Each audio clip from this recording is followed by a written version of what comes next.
up, Ronnie? Happy Saturday. Hi, Shimei. How you doing?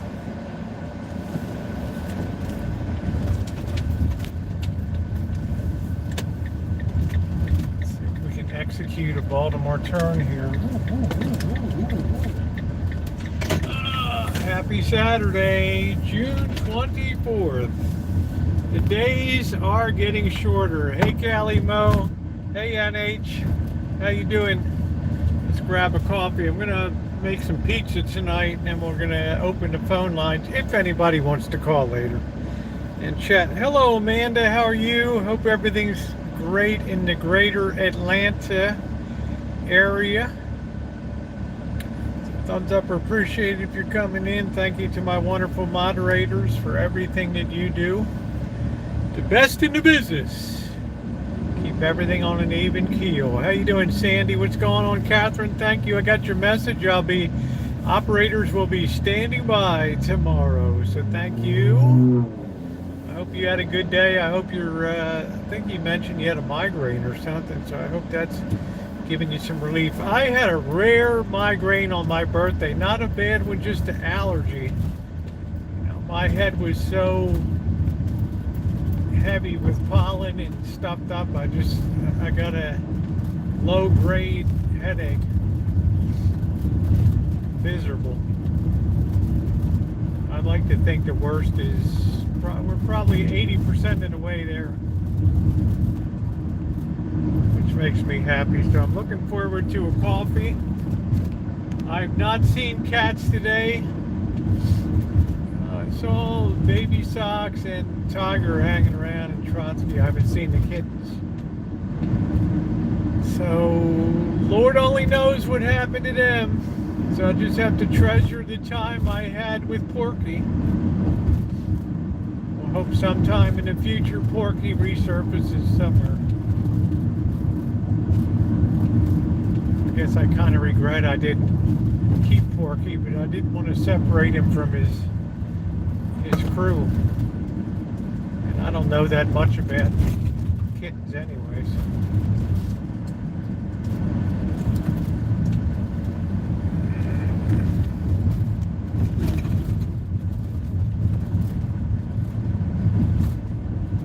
So let's grab a cup of coffee. Let's commence. I see that the Russian renegade group turned around, so that's going to really distress Anton Smith. I think Anton was braced with his head between his legs for WW3. Well, the revolution, the war at Anton has been put on hold. Just letting you know. Man, you take your life in your hand making this cool.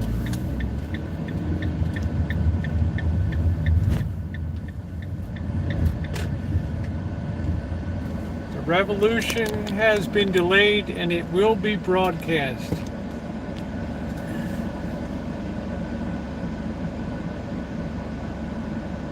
Good to see you, Rosemary Lopez. I hope you're doing okay. Everything is all good in the Lopez world.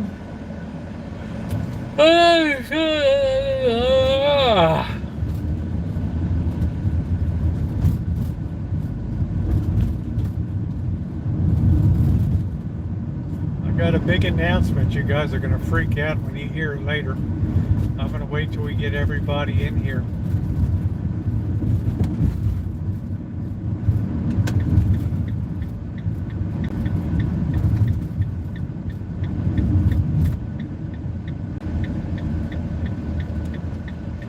It's quiet around the hood. Good. Glad to hear you're doing good. Excelente.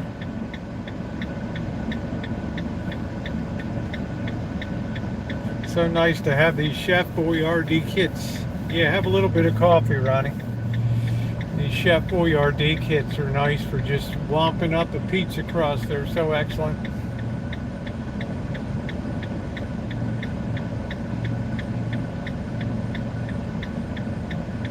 Makes it a lot easier to drink a few beers. Anybody wants to call in tonight? In the meantime, if you wouldn't mind hitting the thumbs up button, it is super appreciated. We don't have memberships, we don't have Patreons, we don't have GoFundMes. The only thing we ever have is the membership is your thumbs up and whatever gratuities you choose to dispense or not. You are loved one way or the other. I love you being here.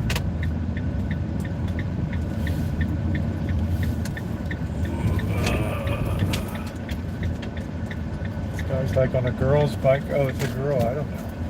What is she on? These little electric bikes or something. I don't know.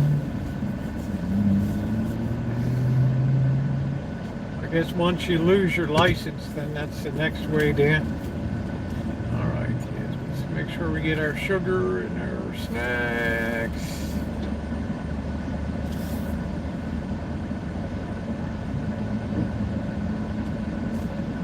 All right, I'll be back in a moment.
I like the Saturday coffee.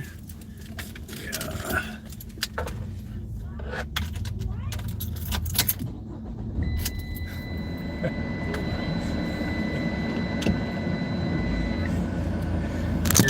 Here's my fan club.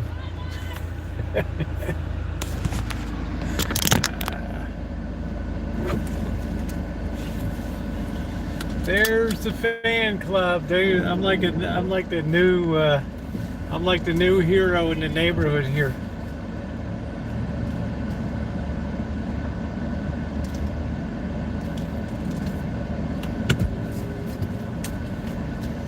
There they go. Aren't they? I swear that the kids are nicest in the Mexican neighborhoods. At least in this one. So we will have call-in tonight. If anybody wants to call in, you're welcome to do so. Let's wait till we get the pizza in the oven and then we're on the barbecue. I am going to make a pizza tonight now that we have a decent amount of gas. We bought the new gas cylinder, so that's good to go. And hello everybody, Alan Gentry, good to see you. I see Alex in there, good to see you, Alex. Good to see you.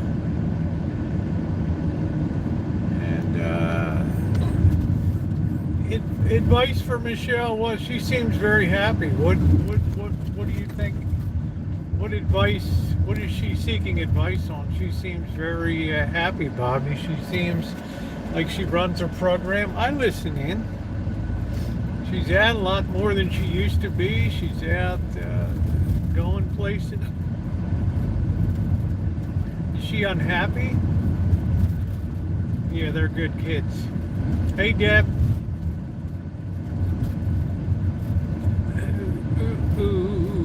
I mean, she seems, I mean, I could be wrong. Maybe she's unhappy. She always seems to enjoy going live and doing her thing. So, what kind of advice to give? I mean, I'm not sure.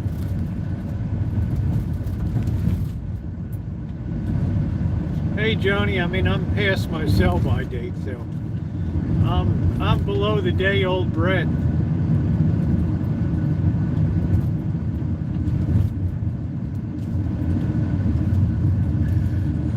How's your day, Joni?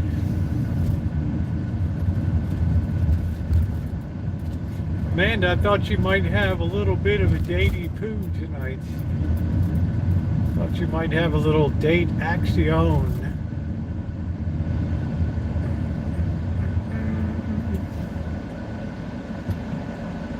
Boy, I cannot believe the days are getting shorter. Go ahead, there go. Don't let me slow you down. There you go.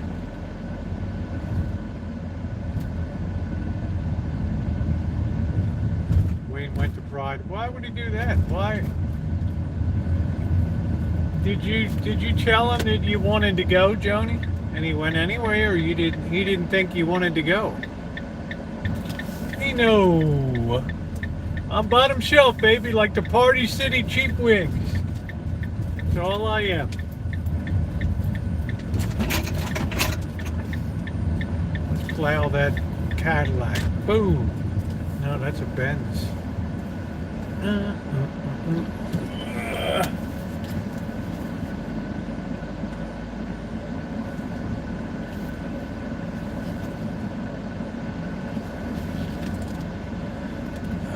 Okay, let's get tucked in and get it doesn't look too crowded over here tonight. I think you wanted to meet other friends. Oh, okay.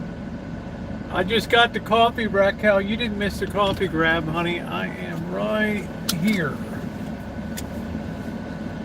Hello. Having my coffee. I got the AC on.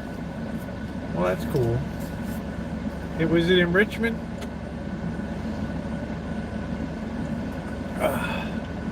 Pretty progressive for Richmond, Kentucky. Seems like anything that people do these days is controversial. Oh, in Lexington, Kentucky. Okay. That's a nice town.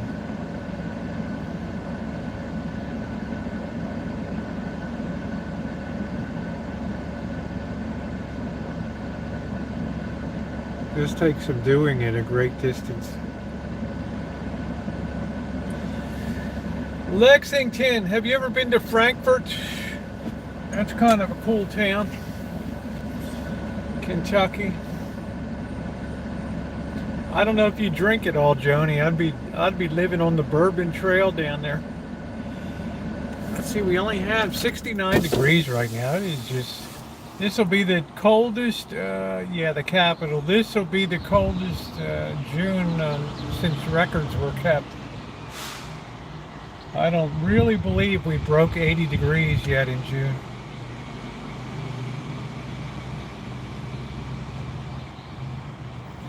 I've been all over Kentucky, yeah, many times. I was born and raised there, family home as a musician. They also have Transylvania University down there is a famous one. I think Daniel Boone had some connection to that. I believe that's also in Kentucky. Abraham Lincoln, his Mary Todd Lincoln came out of Kentucky. It's a lot of good stuff there. Climate change. I guess so, Joe. It makes it really delightful in summer. It could be a tad warmer. One of mine was a scout for Daniel Boone. That's cool.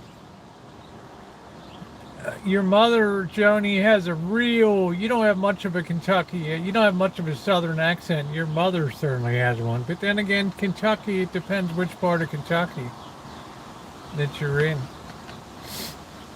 Your mother has a very pronounced southern accent. 85 in Oakdale, we got 69. 69.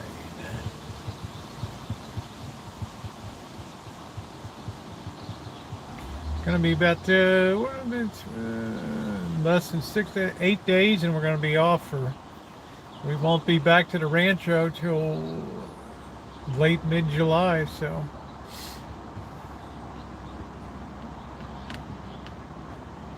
I'm waiting for TO Landscaping to show up. This is going to really rattle TO's cage. Anybody have anything exciting or any good dinner eats or anything? 71 but humid in central Connecticut. We're supposed to be getting our first 100-degree days in about 2 or 3 days. I wonder if we will here. I don't know. We're like in our own little weather world here. It's so strange. Everybody's got those little teeny motorbikes now. Goofy looking things. How long are we going to be gone? Well, I'm going to be leaving on the 2nd. And I'm going to be going to LA first for 3 nights, and then I'm going on to then I'll be going on to Vegas on the 5th. And I'll be there for 10 to 12 days doing some more work. And then I'll be home, and I'll have to start work on the church around here. It's a lot of maintenance projects to be done. Oh. Yeah, it's like another one.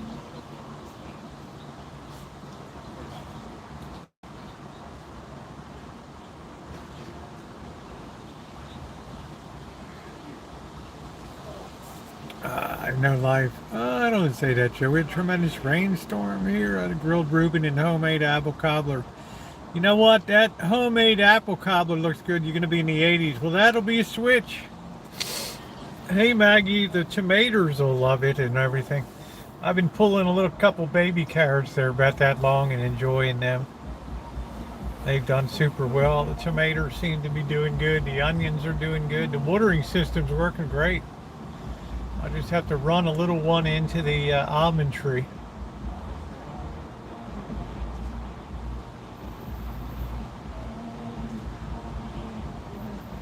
These guys are fascinated by this tree, this monkey puzzle tree. That's a really unusual looking tree, I'll say that.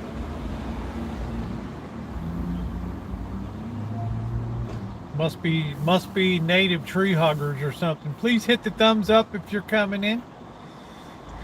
It is super appreciated. Last night was fun. I'm looking forward to some pizza tonight. I ate some shrimp pasta salad. It was tasty. Now, shrimp pasta is something I could really enjoy. I think that was good. I like that pasta that has those squiggly, springy looking things. That's good too. And also like bow tie pasta, all that kind of stuff.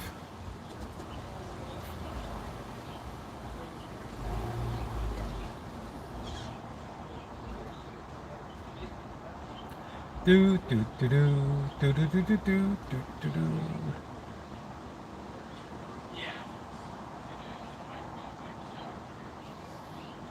Hey Ronin, how you doing?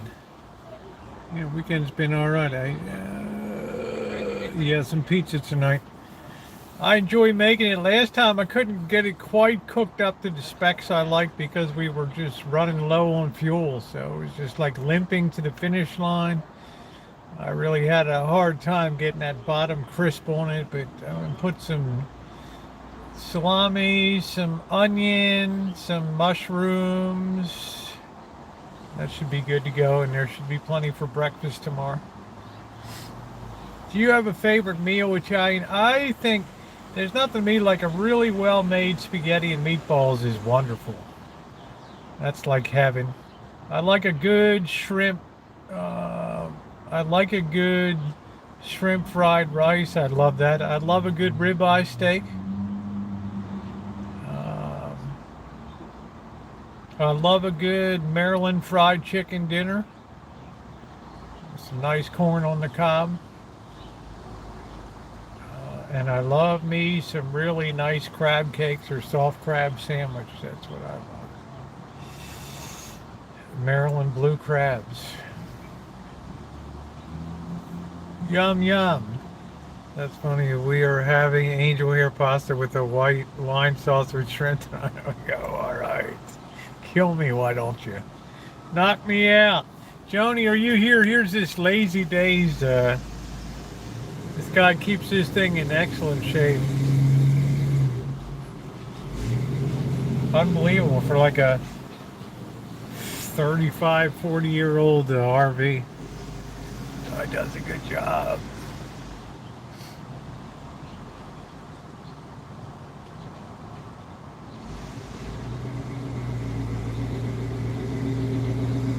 Running a little rich, but nice. If there was ever a game show to be on a contestant Jeopardy, you want me on your Jeopardy or trivia team? I'll take history for 500, Alex. The answer is I always enjoyed Jeopardy.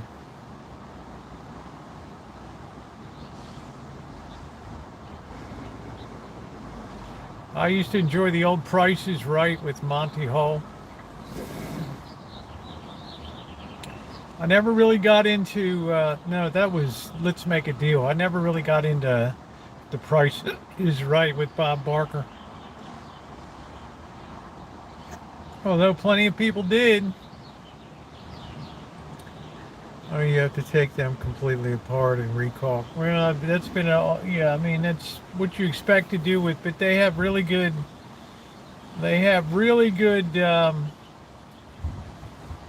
caulks now that are really good for RVs. Much better than they used to be. RT caulk and stuff. Do a game night. Do a game night.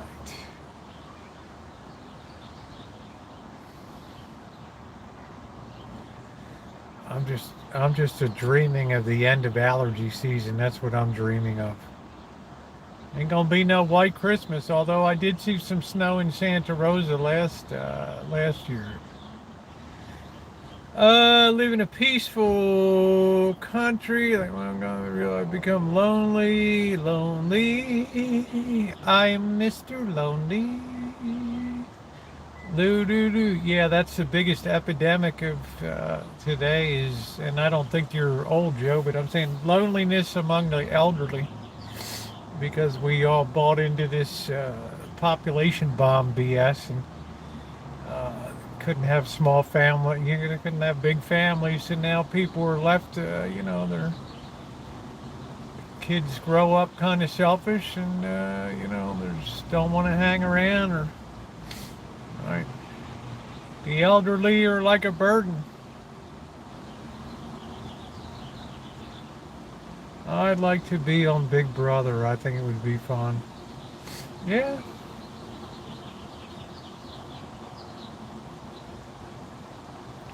So we'll keep building more nursing homes. Your allergies should be coming to close soon. It starts warming up. Good Lord, yeah.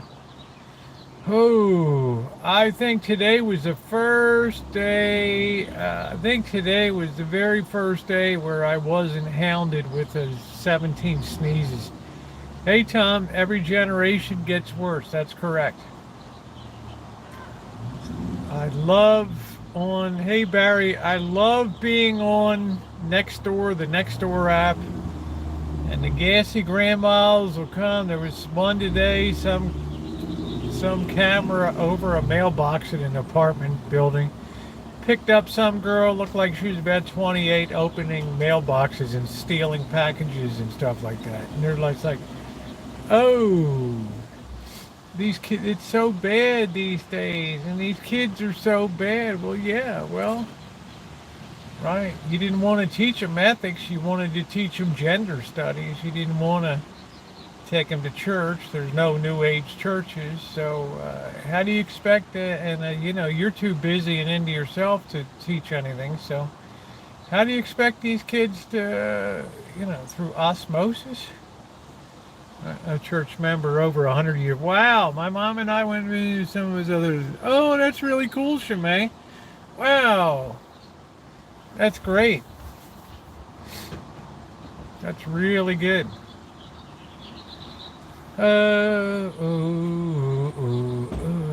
Yes, restore the faith in humanity. That's cool. That's good. I mean, that's the positive side of social media. Hey, James, that we do have a place to hang out. We do have people whose company we enjoy being in. And we can pick it up or drop it down as we see fit. We need not be here punching the clock all the time, so it's a very wonderful thing. We tell some interesting stuff. People have some great life stories. Really great life stories. Just enjoying the Katati Music Festival. Oh, that's cool. Glad you're there now. Yes. So that's the positive side of social media.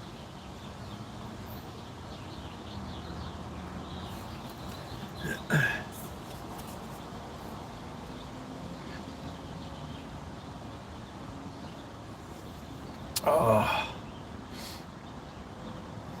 How you doing, Alvin? So I don't know if Tio's going to be here, but Tio, guess who's coming back to work on the Rancho? Guess who's coming back, man? Guess who's coming back? It's a new season on the Rancho, and some of the old guest stars are returning. Often wonder if I don't ever feel lonely. Probably get older, your friends die off. Yeah. No, I can't say I ever feel lonely because I keep myself so engaged in other stuff, And I always know I have like YouTube, and we got a screamer. Was it nicer last summer there? It was less. It was hotter. No, not Missy Jen.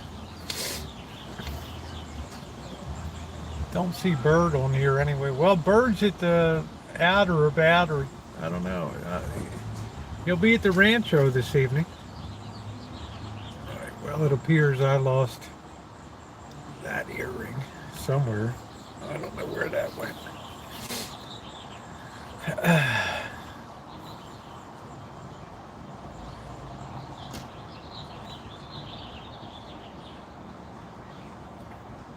Stay balanced, right?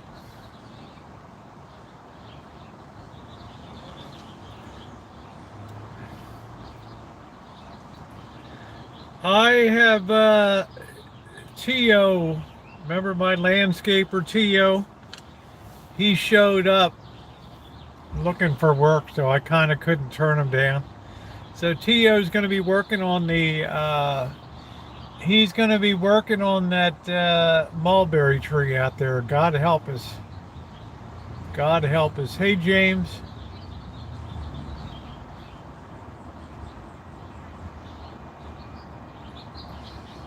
If you don't know who Tio is, you're in for it.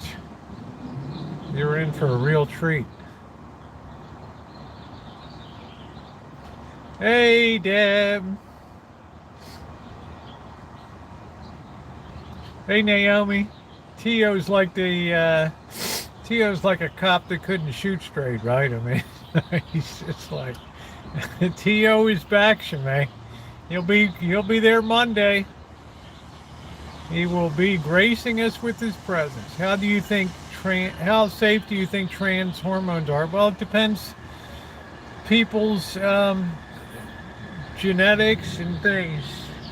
Yeah, he doesn't have any work. Joni, when I first started, even before I started YouTube, when I first moved to the Rancho, well, I was early on YouTube. There was a gal named Lisa, and I met her through the area. She worked for Tough Sheds, the place that sells the outdoor sheds. She's about 6 feet 7 inches tall. She weighed about 100 pounds, and she had a really terrible reaction to hormones. Got a blood clot in her leg, so I had to stop taking hormones. So it's definitely something you want to get your blood panels done. Definitely something you want to get blood panels done.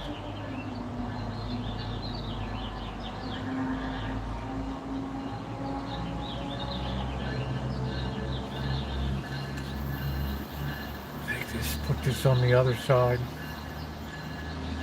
Yeah, it ain't nothing to joke around about.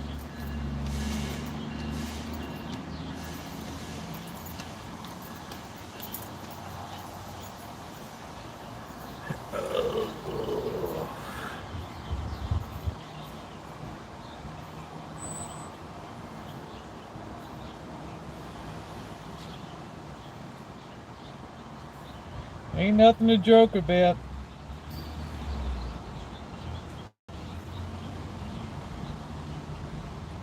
You'll know in pretty quick order whether you're going to have a problem or not. So safety's a relative thing. It's like anything. Right. Everything has its benefits and everything has its downside.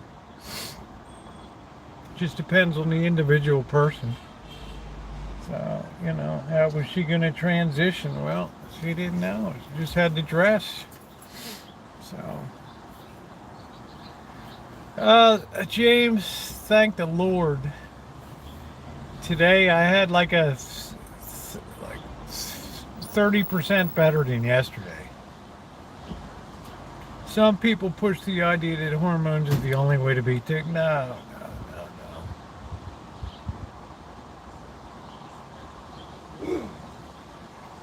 There's also especially trans women that'll look down on dressers and things like that. And I always said, Joni, it's like a train that goes from LA to New York with various stops along the way. Somebody like Tara enjoys dressing and just plays.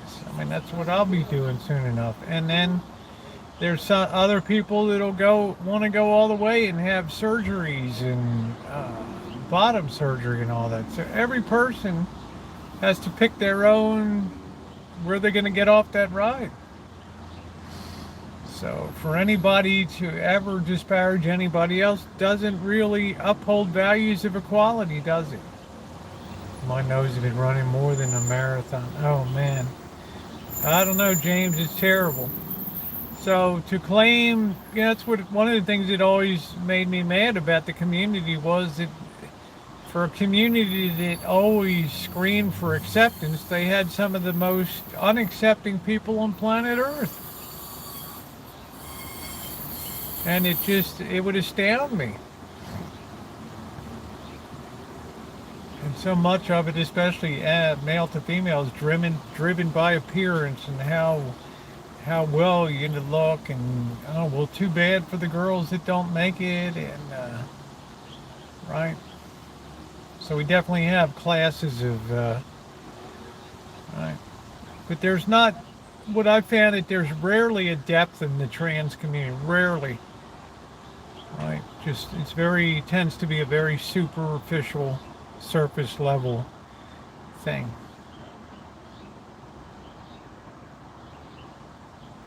And I'm very sure that it's much more rooted in psychological issues and things than anything that predisposes people to be that way.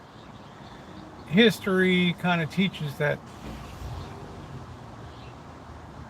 it's a relatively new phenomenon. But these are just my opinions, so Shimei, you can slap up that warning.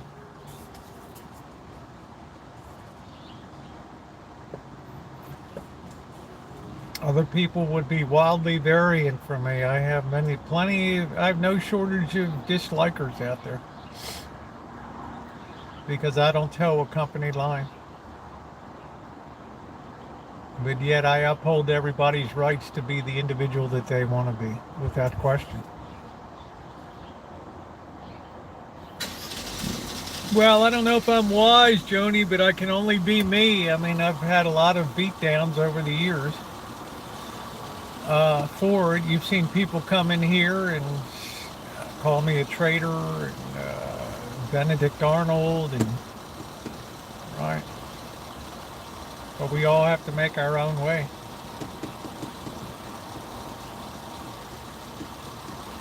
You can never be happy living anybody else's life. I love you too, Jill.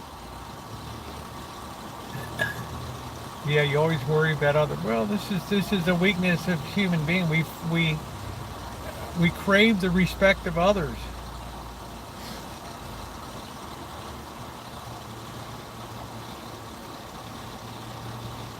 Well, thank you, Nina. They're just opinions. I'm dumber than doornail. I mean, I've had plenty of people that have come in here and bashed the living daylights out of me.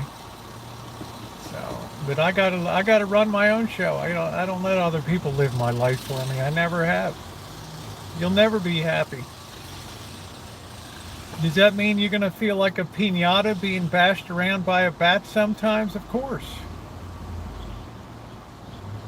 Pick up your cross, carry it.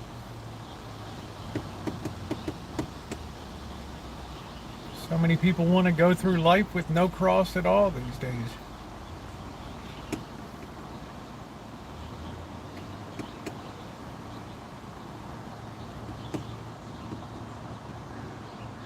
So I hope that helps you, Joni. You be who you want to be.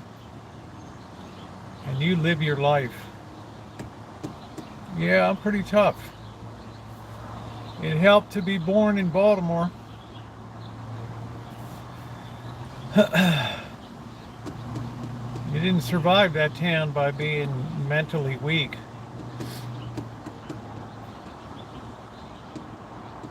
Especially in the city.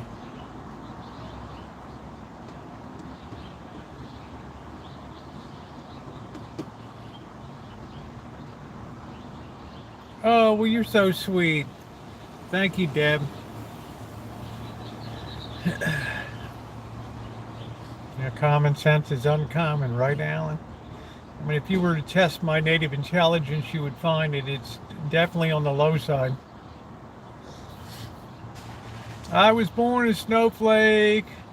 Soft, I've had to learn and keep learning. Yeah, well, that's your cross you carry, Joe, and you bear it well.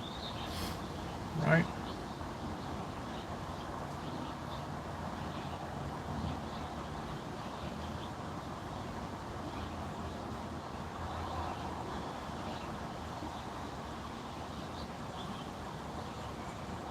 How was your pool, Callie? I didn't know you had a pool, babe. Whoa, thank you, Jill Smith. Thank you, Lisa, for that, Jill Smith.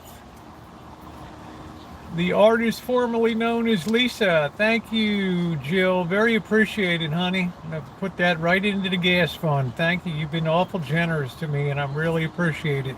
Thank you, sweetie. You've been amazing.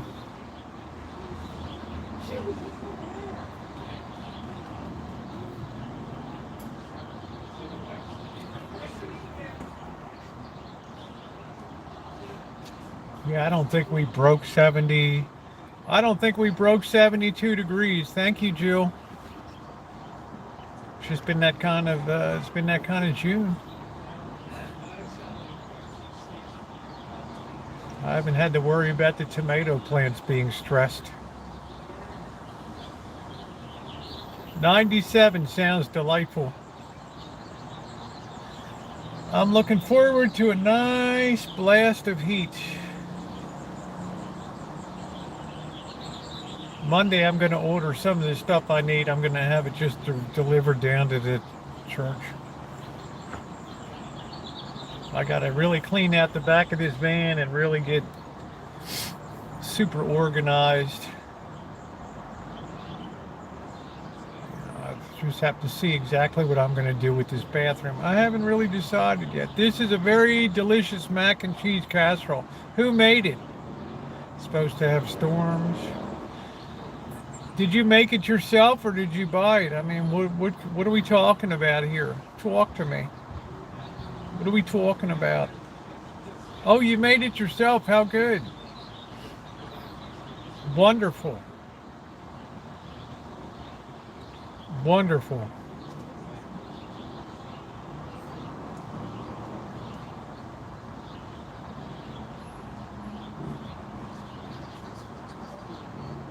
Yeah, Shimei does that. She's got a lot of heart. How you doing, Michelle? So T.O. is coming back. T.O., the erstwhile landscaper. I wonder if I'll have to fire him again. But it'd be like the sixth time. I had 2 groundskeepers and ended up firing the first one 3 different times and T.O. once. So, hey, Eddie. Baltimore beats Seattle. Baltimore. Orioles have a pretty good team. I think they might not go the distance, but they won't be embarrassing themselves this year.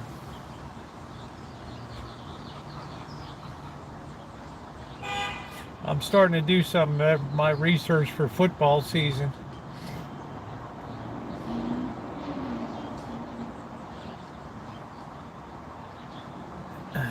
College football. Don't ever waste your money betting the pro game. Don't let him work on the sprinklers. No, the sprinkler system's working good. I don't need any lines busted or anything like that. Yeah, the Giants been doing good. Cincinnati's on a winning streak, won the last 12 games. That's very good, James.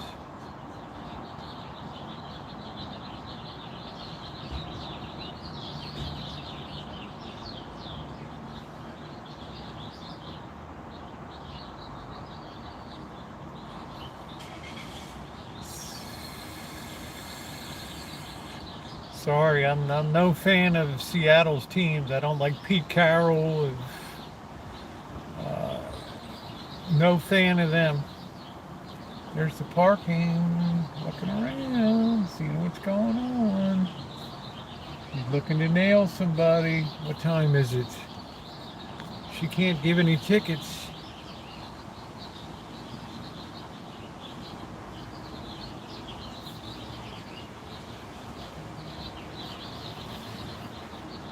Yeah, I wonder if I should get my other phone and put up a TO cam on my Rosie Murphy channel.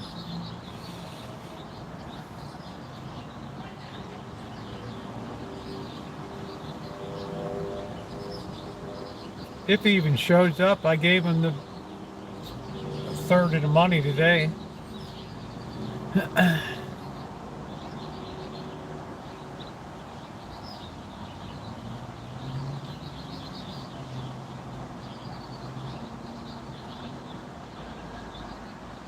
You never know with T.O. You might just, this guy shows up when he wants, you know, you never know.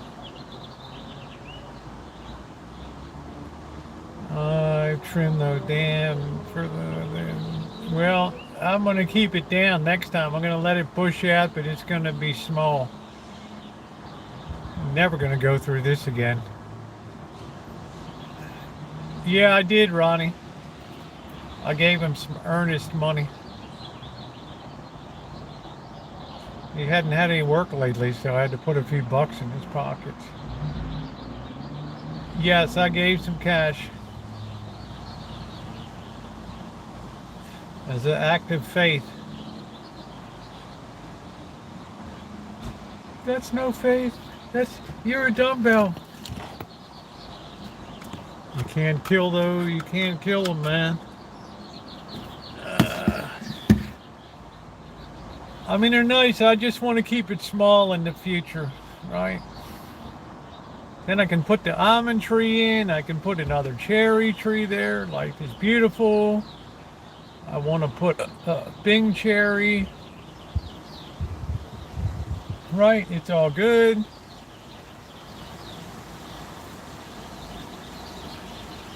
I don't want any gasoline. It reminds me I have to move all the gas cans in case a tree falls on it and it causes an implosion of the gasoline cans. That'll be glorious. So yes, I did give money.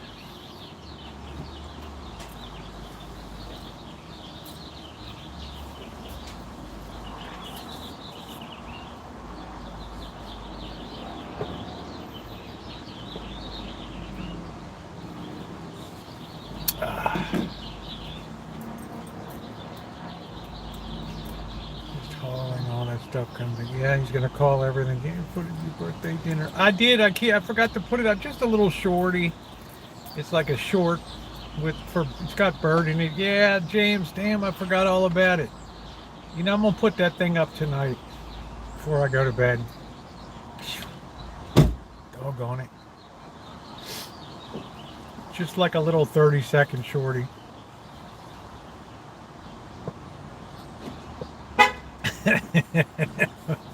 Ronnie, I said, Tia, we can't destroy any fences here. Yeah, I got to wear the hat, but you won't see it on camera, James. I think it's somewhere back here. All right, thank you, Naomi. Why don't you send me the recipe? I can make it like new@gmail.com. I got some lemons, but they're not Rosie lemons, so won't be very good. Yeah, 'tis not the season really for lemons.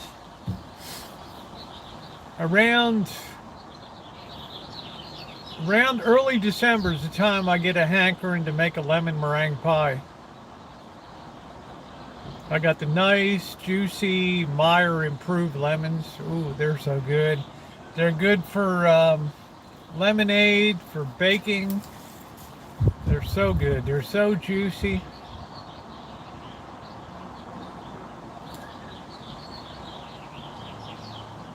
This year is going to be a nice crop of oranges, so that's good. Last year we didn't get a ton of them. Yeah, if you could send me that recipe, I would be most appreciative of that. That would be wonderful. I'm looking for a very good mac and cheese recipe because I'm not much of a cheese person. I'm going to run to Dutch Brother and grab it. Okay. Line short. All right, Jill. Enjoy.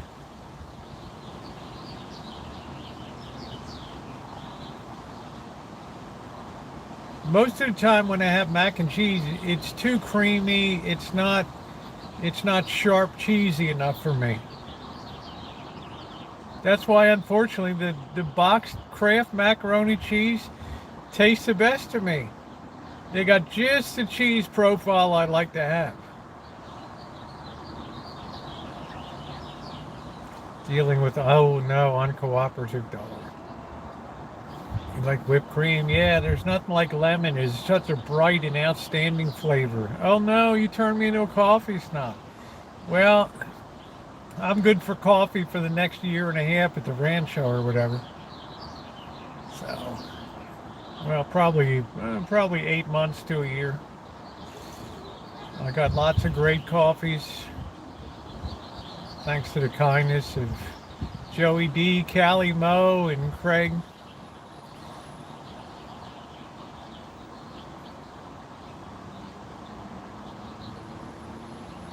Gonna pick the final Valencias and squeeze them.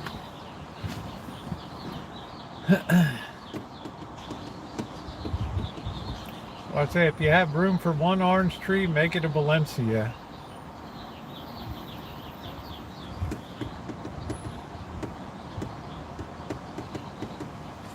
Do do do do do do do do do do do do do do do do do.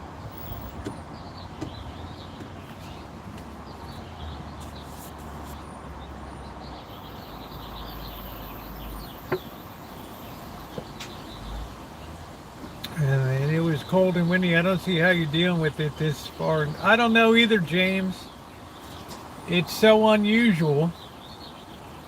Now, we did get the sun out a little earlier today. We got the sun out around noon. So we're still sunny.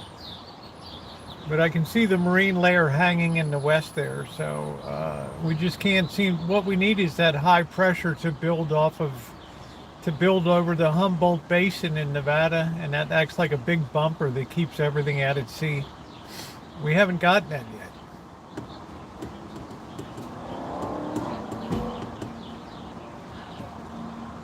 Ooh, hello Kevin, welcome aboard. Glad to have you. I save money and they're so good. Yeah, that's the only way. That's the only Starbucks I ever got was a pour over.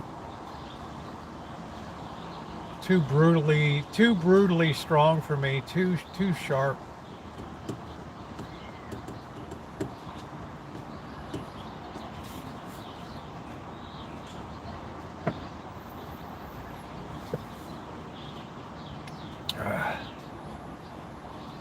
Oh, how often do you feel earthquake tremors? Ooh, I've felt 5 of them over the years here. I've been in about 5 earthquakes since '98. Very rarely. The last one I was sitting here just like this. It was like in October and we were shaking. Remember, my phone was going off. Boop, earthquake alert, seek shelter.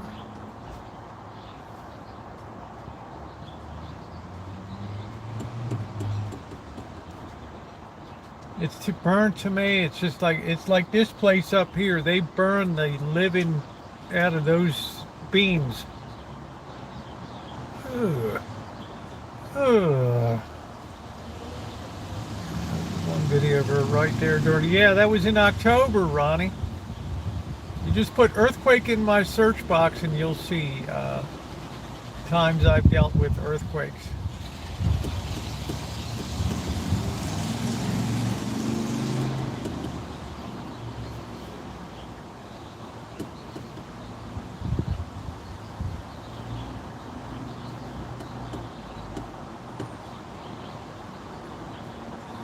What exactly are you supposed to do during an earthquake? Well, you're supposed to, like this building behind me, this, if you're inside of this train depot, it's not really a reinforced structure, so you should get outside of it, or that hotel over there, the Hotel of Rose, may not have the structural integrity to really stand up under a good 8.5 or something. So try to get out into the open.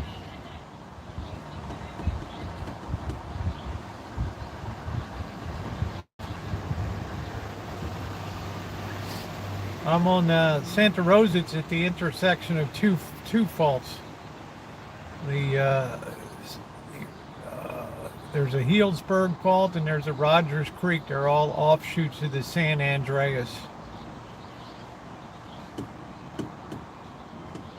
That's why this city is consistently leveled by earthquakes. We have multiple fault lines.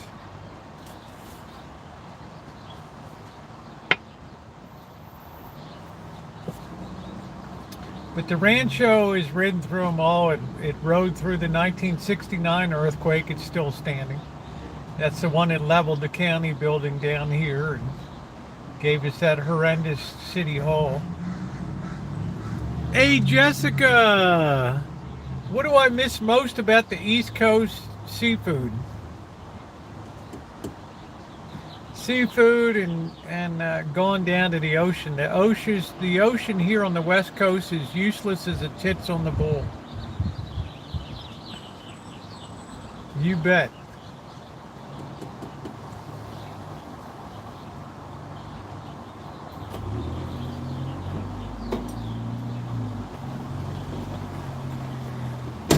It can be hot. It can be 105 degrees here in Santa Rosa, and you drive over to Bodega Bay or the beach. Number one, you're 100 feet above the sea, right? With rocky, you'd be pound to pieces down there on the surf. And number two, it'll be about 55 degrees, and you'll wish you were dead. The Rancho was built in 1956.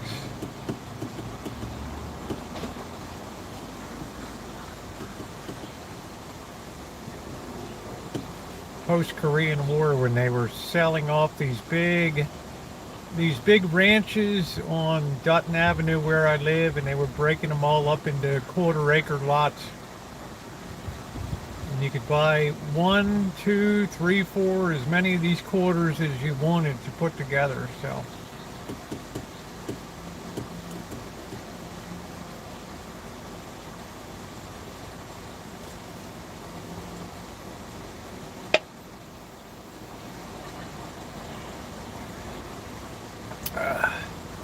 So the Rancho is pretty stable.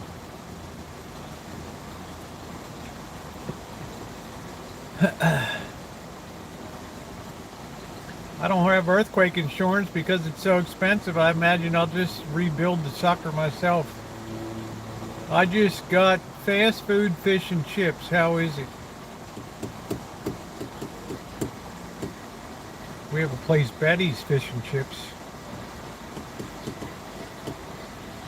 Bird's doing good, Jill. He took me out to dinner on my birthday. Wonderful, wonderful. Probably one of the 3 tastiest steaks I've ever had in my life. What a delicious ribeye. Very kind to him. I decided don't fight it, just go with it and be grateful and be thankful. Let other people have some good cheer too. And yeah, the Rancho, you know, Nino, this is the first year in like 6 years I can sit inside that kitchen in the morning and not think of something I absolutely need to do. My birthday was on Wednesday, June 21st. A wonderful time. Wonderful day.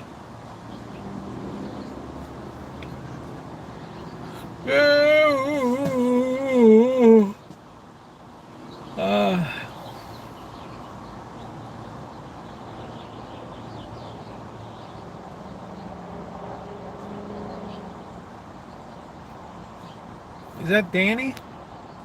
Hey Danny, how you doing, beautiful? What's going on? How are ya? Yeah, the hard work is paid off. I couldn't be happier.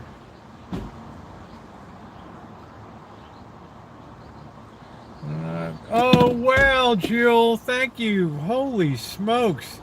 You've done so much for me, Jill. Holy smokes. Wow. Thank you so much. Wow. Boy, we sure as heck took care of Vegas. Thank you, Jill. Thank you, sweetie. Thank you, thank you, thank you. Thank you, thank you. Yeah, you can't go in the ocean there. Thank you, Jill. The place I grew up is basically set up. Yeah, thank you, Jill. I'm doing good, Danny. Yeah, talk about wowzers. Just fired up their weed, stinkweed. Oh, you've literally saved me. I think you saved me. Because of your efforts and the other people here on the chat, I've got smooth sailing in Vegas to do what I need to do. I am very, very lucky. I wish I lived on the East Coast near New Jersey. I would be up there to throw myself at Shemai's church and Get that baby sound and ready to go. That's yeah, boy, did you help. That's you you helped a lot, Jill. A lot. Lots and lots.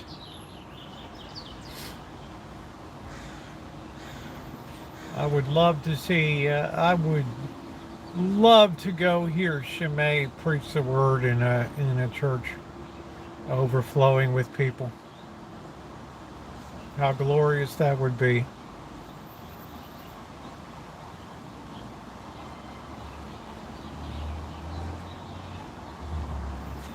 So, yeah, very nice. Thank you, Jill. So, things I miss about the East Coast. Everything is a lot closer together on the East Coast. So, if I wanted to drive from Baltimore to Philadelphia, hour and 15 minutes or whatever, hey, June, I'd be in a totally different city with a whole different vibe. I drive an hour to Washington, D.C. I'm in Georgetown. I'm having a good time. I'm partying. I'm looking where they film The Exorcist, the steps. You know, I'm having a blast, right? Right, yeah, it looks like the Luxor Pyramid, doesn't it? So everything, I could run over to the Eastern Shore. I could go down to Annapolis.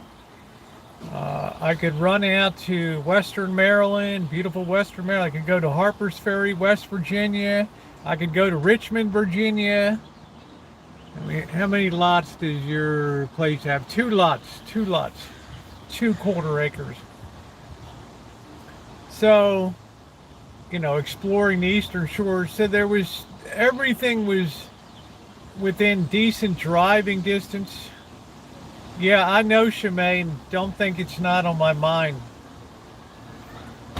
Don't think it's not on my mind.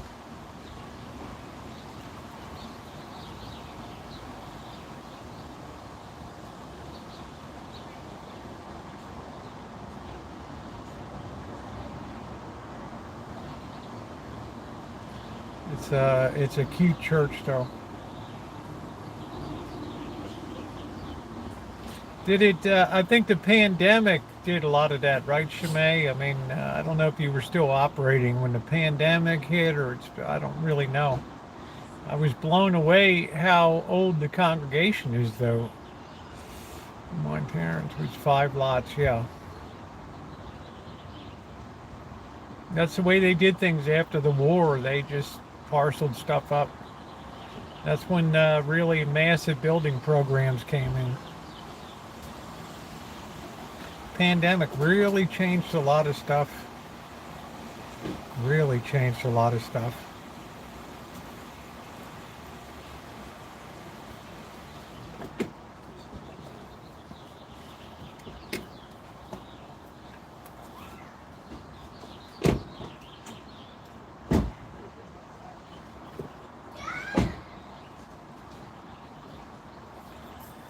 So that is what I really miss. Hey, Lisa Ann, that's what I miss about the East Coast, the diversity.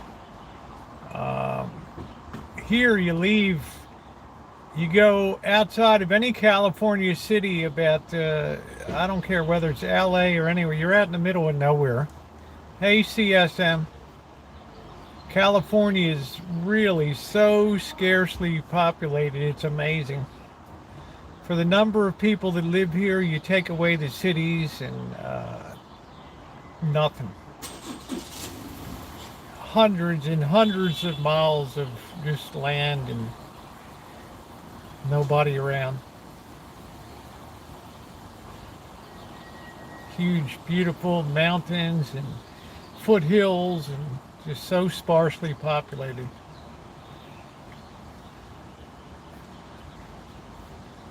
And don't get me wrong, I love it here. It's a phenomenally beautiful state when it comes to nature and scenic wonders, and it's incredible.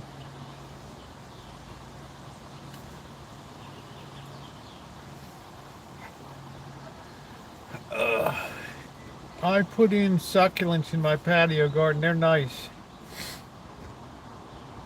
Unfortunately, people go over the coast here and they dig succulents and take them home, so they destroy the beauty of the coast. Now it's against the law to take anything from the coastal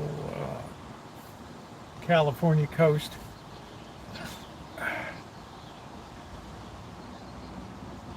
Succulents are really cool. Boss really likes succulents. Oh, by the way, I don't know if I told you guys, Janet texted me that her stepfather's surgery went well. Had some blockage removed from his stomach. He still has some issues with his kidney, but he's resting comfortably. How many mountain lions and bears have you seen in California? 0. And I would really like to keep it that way. I don't want to encounter it.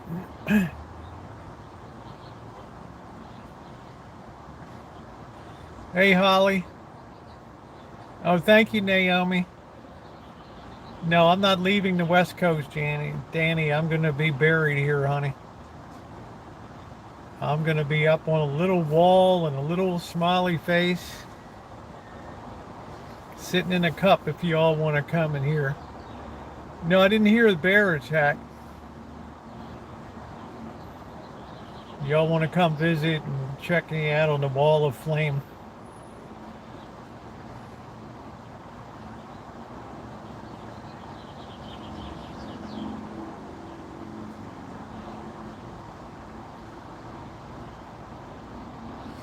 It's beautiful out here.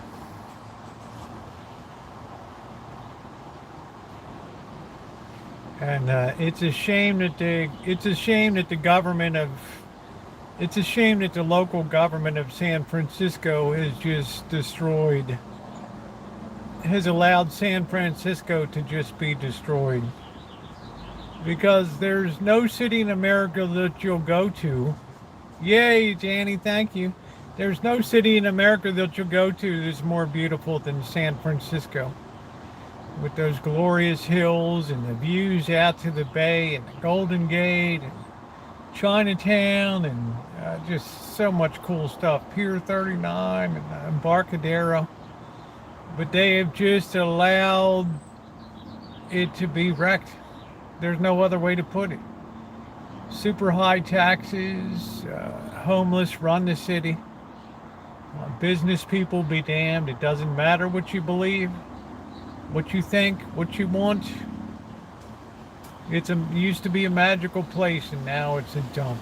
No, I never panned for gold, although I have a panning for gold setup. Kevin, I don't even know you. But, you know, once you hang around the chat for a couple years, then, you know, possibly. Florida. Oh, Florida doesn't really have any attractions, Kelly. It's a vacation place. Yeah, thank you, Naomi. It's sad about San Francisco. All right, so glorious, but you cut the heart out of people. You absolutely cut the heart out of people. Florida looks the same no matter where you are there. Hey, Rio.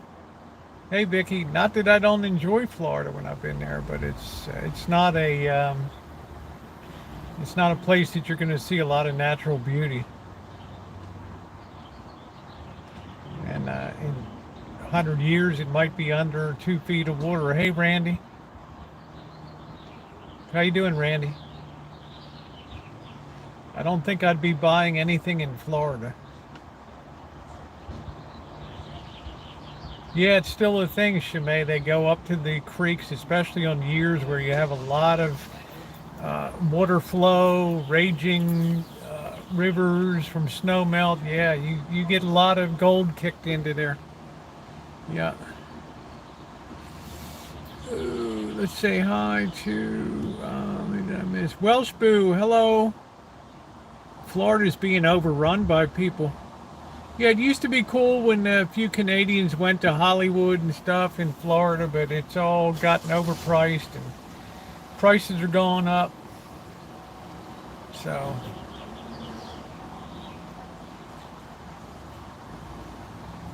it really wouldn't be for me.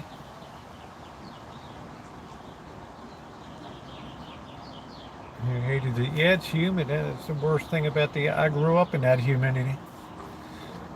In Baltimore on Chesapeake Bay was like a big bathtub filled with hot water. Plenty humid.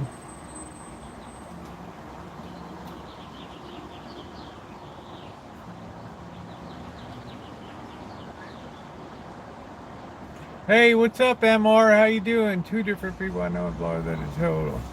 The road rage is so bad. Well, unfortunately in Florida you have a lot of elderly people that are driving and just don't race around the way young people do. I have young people here on the streets where I live. Yeah, Annapolis is beautiful, guys. I have young people that Severn River is lovely too. Young people that race down the street and flip off people. They'll pass them in the oncoming lane and flip people off. Right. Better get used to it. It's a preview of coming attractions. God help us when the blue line starts to fade. How you doing, Elaine? It's been a while. Thank you. Been a chaotic mess. You've been making... Well, you know what, Elaine? I miss you, honey. I was shouting you out the other night. I'm so happy to see you.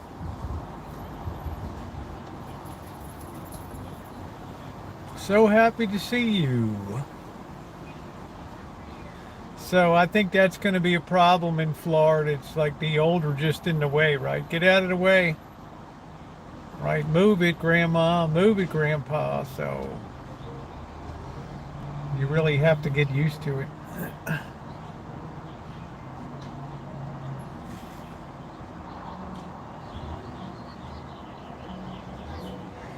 Hey, Lurker, Navy's football team. Coach is a member of my church. That's cool. I'm here for the whiskey. Where did you buy your still? I bought the still from Hillbilly Stills out of Kentucky. I imported it from Kentucky. Bartlettsville, Kentucky. Don't buy a still unless it's made in Kentucky. You're wasting your money. It's a beautiful 25-gallon column still. Fractioning column still.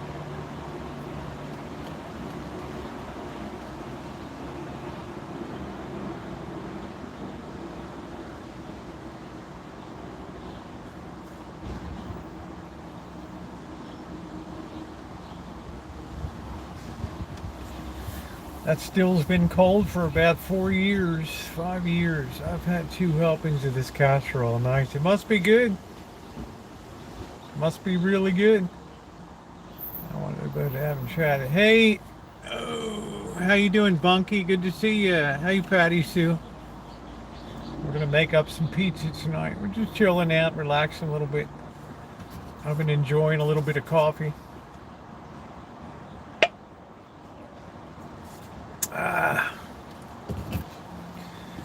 Thank you again, Jill. Everybody, for your kindness.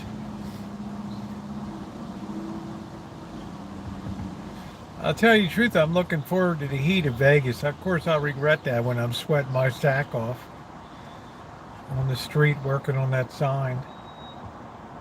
I also attached a picture. Okay, thank you, Naomi. I appreciate that. The girl can cook.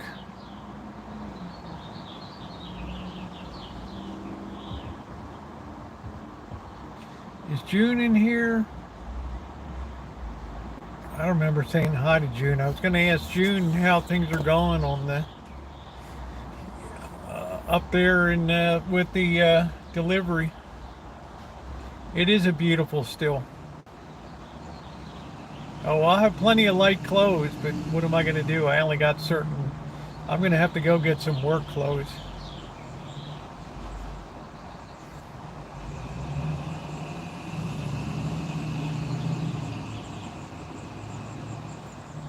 I work on the MGM. Oh, okay, Naomi.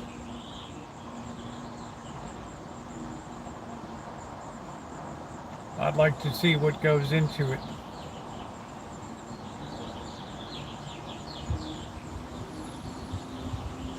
I would enjoy that very much. I only worked 3 hours tonight. Are things picked up any, June, or are they still slowing a little bit?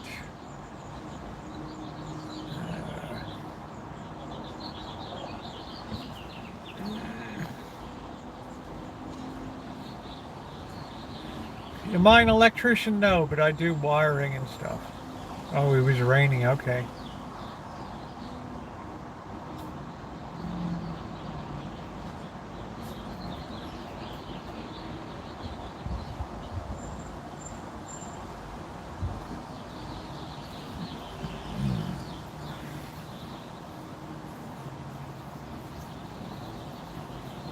Man, what's the temperature now? 65 degrees. Woo!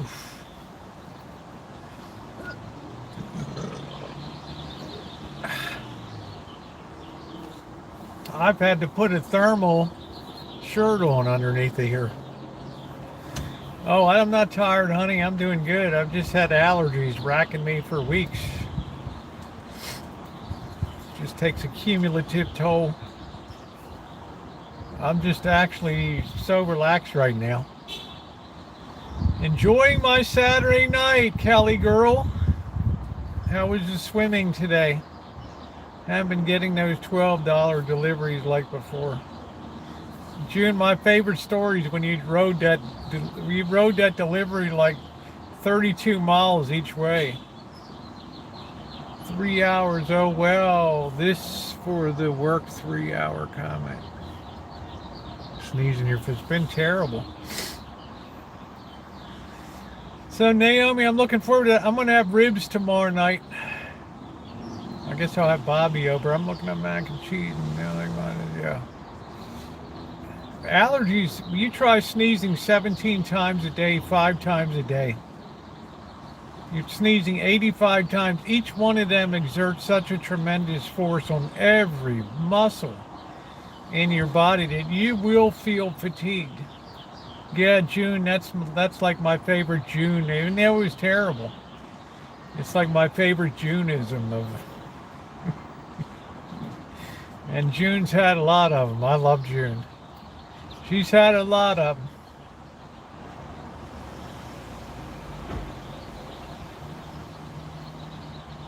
God, there's another one of these. This is like a, look at the color on this thing. It's like an olive drab.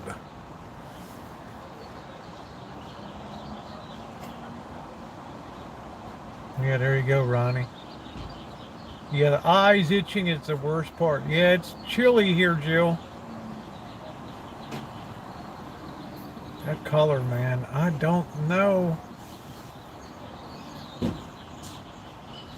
What are we in a military mode now? She's gonna put her tip on for the driver now. Tip your driver.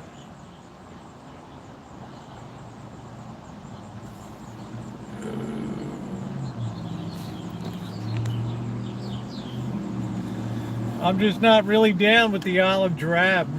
I'm an IRL. I hung the iron on that. Oh, that's cool. That's cool. Well, they could probably use you down there. They're going to be tearing down the Tropicana and putting up the Oakland Athletics, which will now be the Las Vegas Athletics Stadium down there. When I was a kid, the Athletics were in Kansas City. Kansas City Athletics. Have you tried Vaseline to coat the inside of the nose to stop the pollen around? No, I haven't tried that, Welsh Boo. I don't think I'll do it this season because we're kind of at the, I sense we're kind of winding down here now, thank goodness. I mean, how much pollen do you have to give? I knew it was so rainy this spring, I knew it was going to be a horrendous allergy season. I'm done. I bought Sudafed the other day and it was locked up. Yeah, people use that and mix it with, to make a speedball.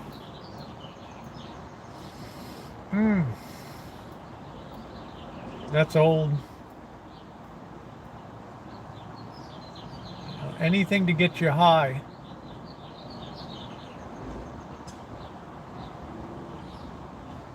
Yeah, I'm pretty good now.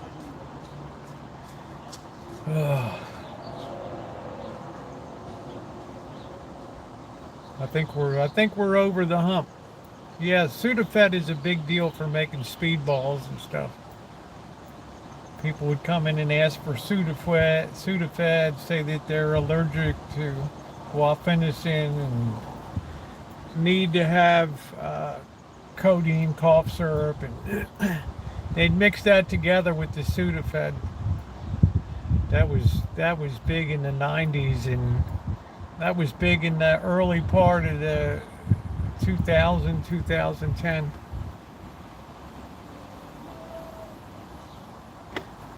We've come many cowgirls in a long time. Yeah, I'm surprised Baltimore's not exactly a cowboy town.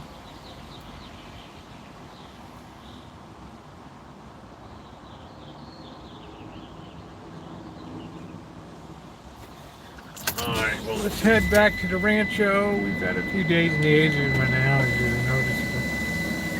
noticeable. Oh, I love Wisconsin. Must be the cleanest, probably the cleanest state I ever went to in my life.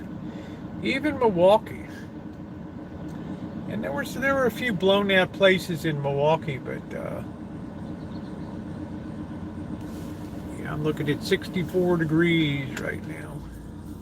All right, thank you for coming in, Kevin.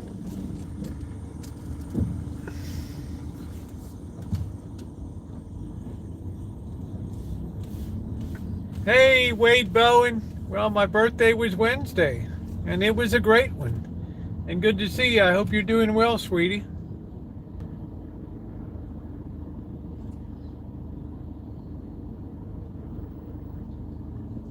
I think this guy's afraid I'm going to hump this parking spot.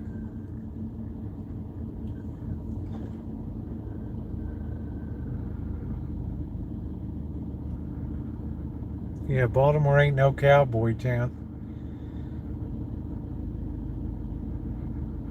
The only Cowboys we knew were the Dallas Cowboys, and we beat them in the 1971 or 70 Super Bowl, whatever it was.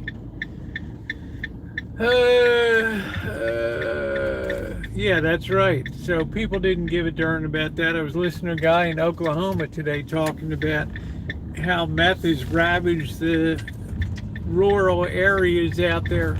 Yeah, it's my birthday week. Can you imagine people doing meth out in the countryside? Who would have ever thought? Places like Kansas, Oklahoma, it would be so ravaged by meth.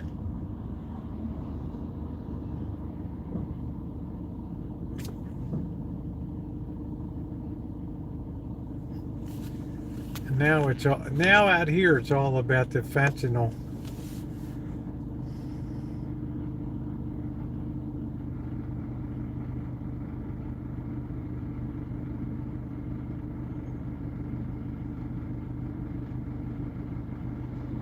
Oh, thank you, Wade Bowen. Thank you. Says happy belated birthday. Thank you, sweetie. So kind of you. Always been such a wonderful supporter of the channel. Thank you, Wade Bowen. And I can say thank you, Mary. Tennessee's full of meth too, unfortunately. It's unbelievable to me. Right. Thank you, Wade Bowen.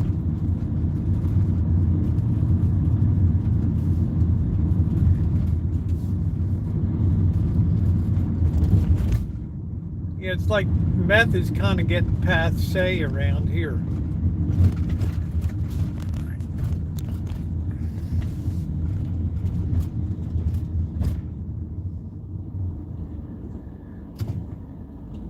Yeah, Wade Bowen's been a wonderful supporter of the channel. I hope I can drink alcohol till the day I die.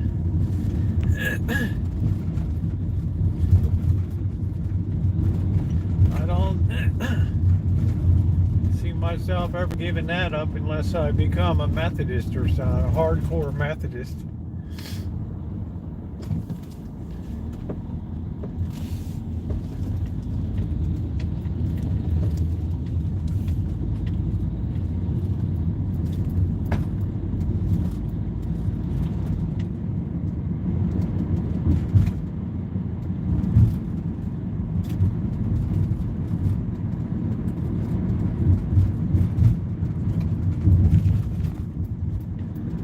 I love my alcohol. So we're gonna get this dough ready and rising for a while, and then we'll have a beer, have some peanuts,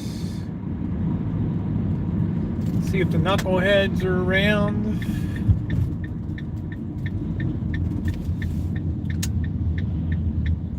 See what the knuckleheads.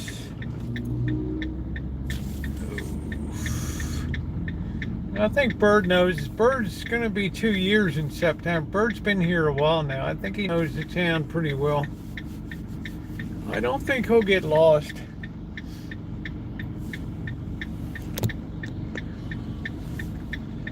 He's got a pretty good handle. Oh, okay, well, he'll figure it out. Somebody will come along. Bird likes to be lost anyway when he's out on the bike.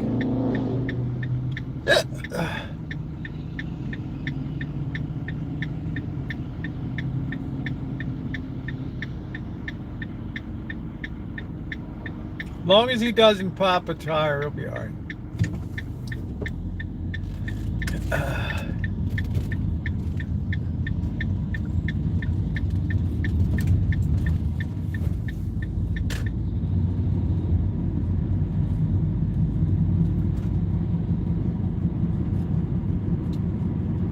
Oh, Kelly's really enamored with Bird.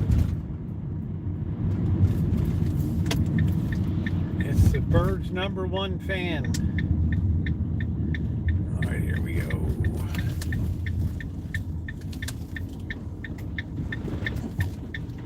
Hey, Judy. Oh, the Rancho's so nice. There goes little, which one is that? There goes Trotsky. All right, take care, Shemay. Thanks for coming in. Kelly, I'm joking, honey. Don't have a fit on me. No, I love you.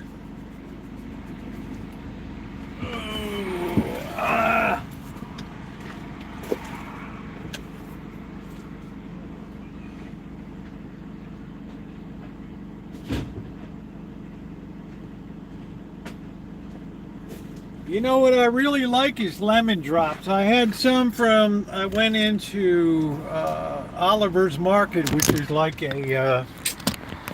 it's like a Whole Foods, but even more expensive. And they had lemon drops. They're like Casey's or Casio or something. Man, were they delicious. They were so good.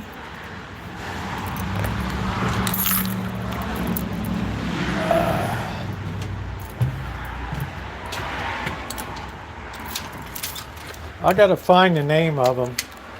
Those things were unbelievable.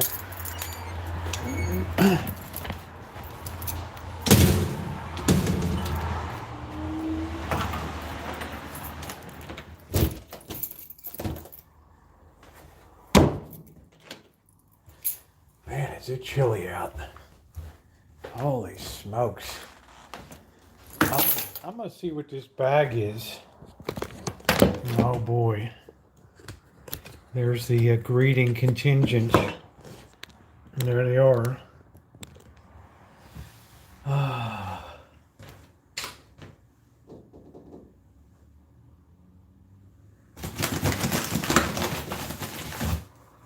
What are you doing?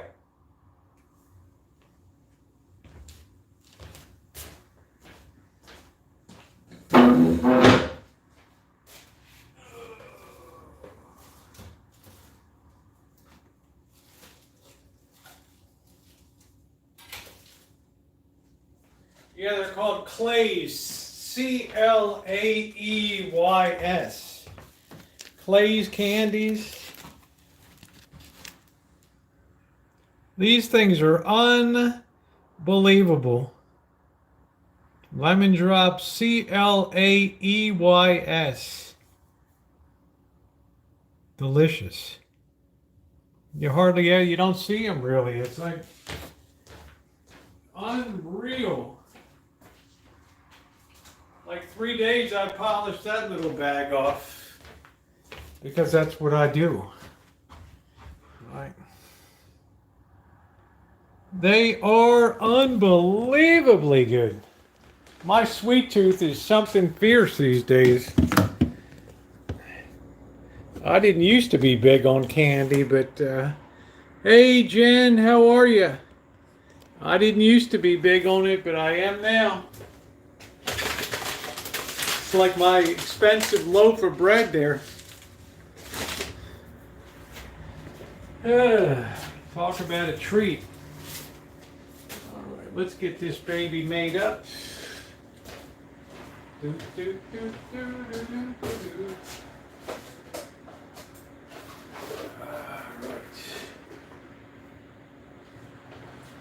Tonight we're going to use the Chef Boyardee sauce. Let me get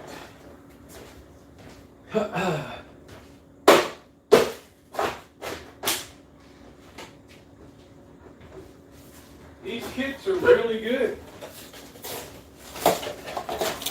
These kits are good. 3/4 of a cup of water. Gee. Kelly, you're too funny.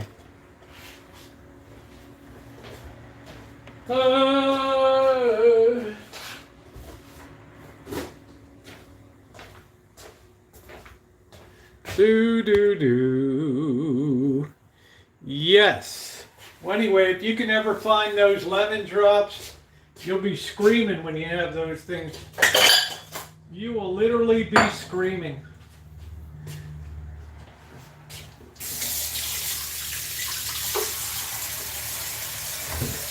You will get up from your seat, you will run around the block.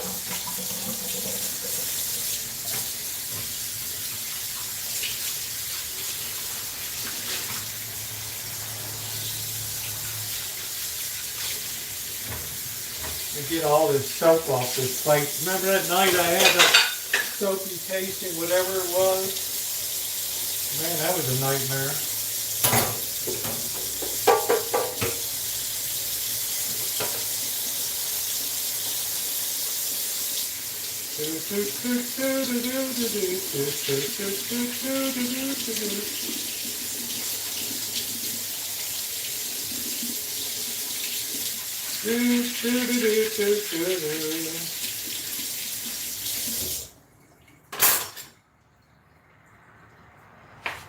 Okay, hands are nice and clean. Let's go make this, let's put this dough together.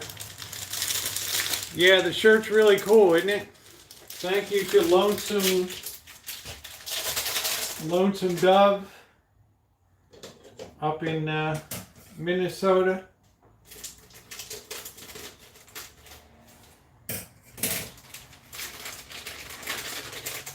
Now we just throw 3/4 of a cup of warm water into here. And we form this into a ball and we just let it rise for a while. Whilst we enjoy, let's go ahead and add 3/4 of a cup warm water.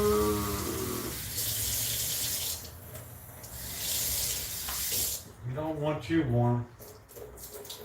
You kill the yeast.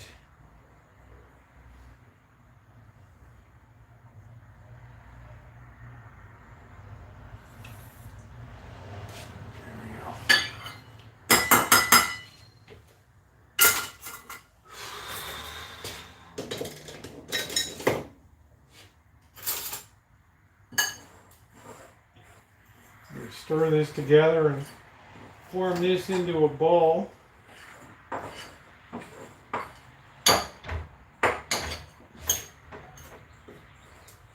It's windy out tonight. You hear that gate banging.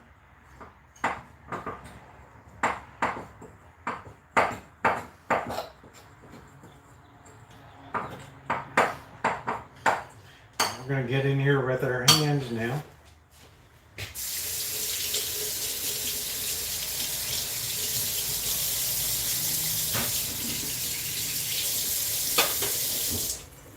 Oh, thumbs up are appreciated if you haven't hit the thumbs up. Yeah, I'm just making the dough. I really like this pizza kit because it's just really easy. I don't have to fiddle with with dough, and it tastes good too. It's, you know, I don't think I could make a better tasting one. I've made one probably as good, but this is certainly easy. Thanks to Catherine. How very kind she is. She saved me from lousy spaghetti. She saved me from lousy tuna. She's just all around saved me from being lousy, you know. All right, here we go. All right, we're gonna let that rise.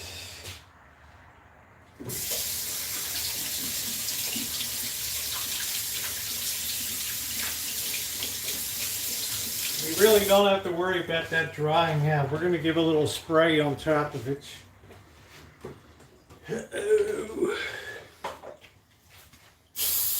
And we'll see what the knuckleheads are doing. I'm going to use the restroom real quick, and then we'll head outside.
Just looking to grab another earring to balance out.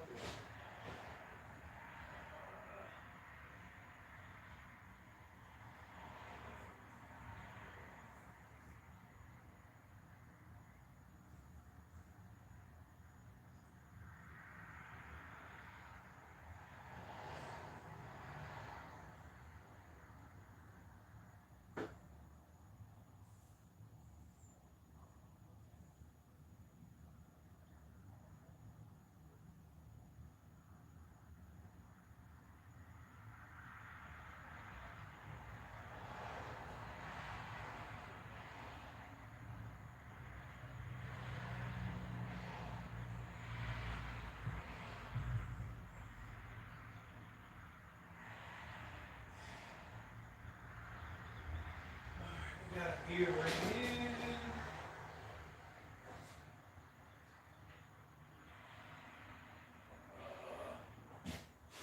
One of them's a little bigger than the other, but I'm lopsided anyway, it doesn't matter. Okay, so we got that going. Let's oh,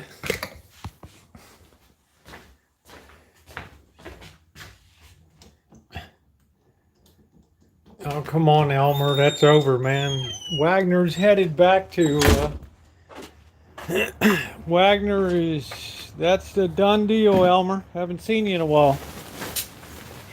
The crisis is over. Get yourself a Chef Boyardee kit. It's amazing.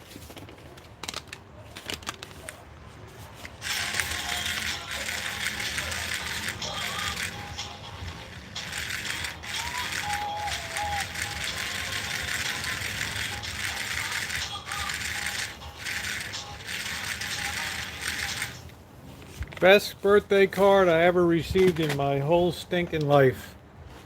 Right there. Isn't that cute? From Janet.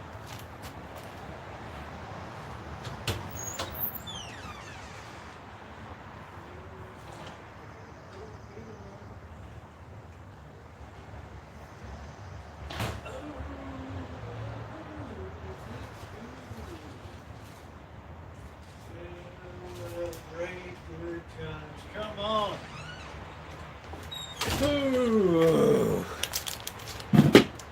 Cute. All All right. Oh, let me get the phone. I don't know what the number is. Maybe Ronnie. Let me see.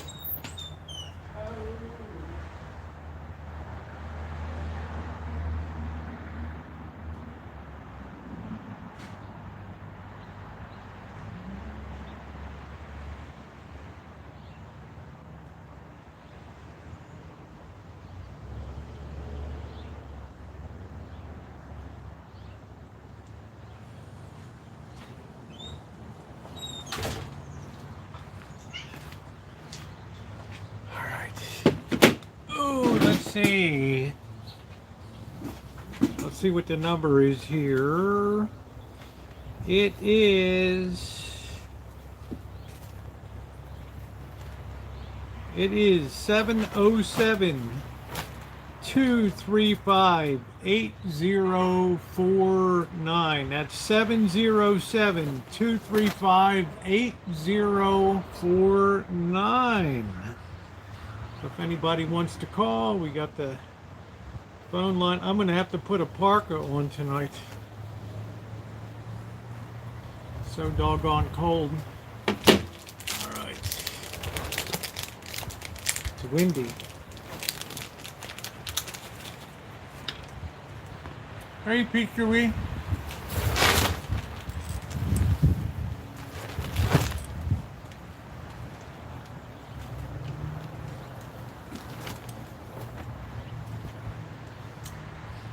It's funny, this thing is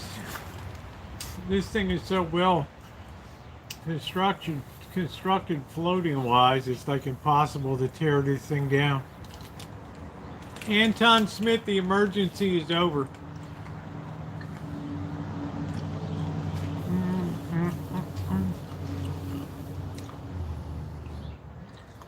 Not here, Joe. It's miserable.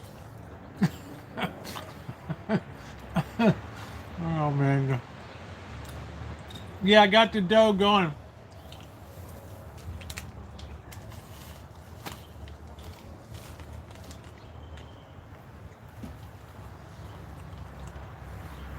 Poor Anton. The revolution will not be televised.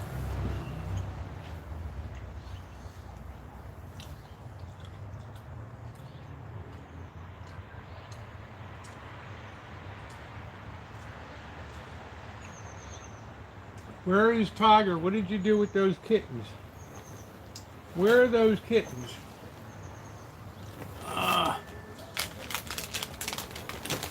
Where are those kittens?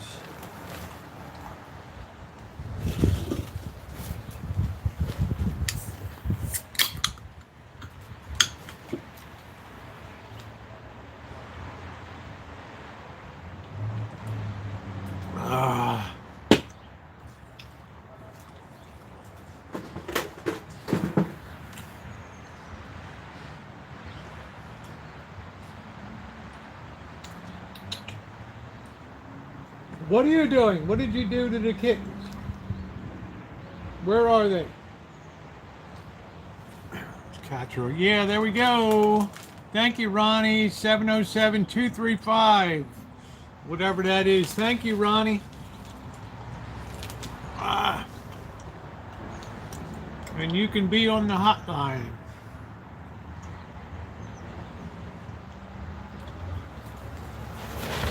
Ooh. Ooh.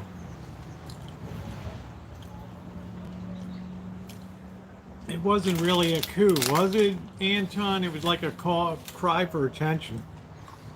Like, don't fire on your own troops.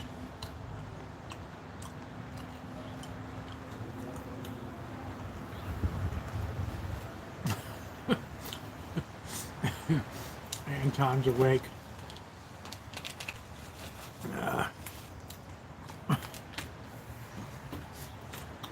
Isn't that a cute birthday card?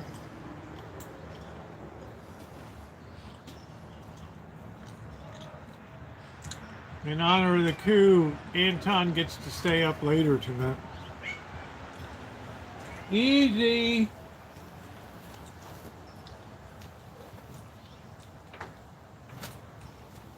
Let's not beat each other to pieces.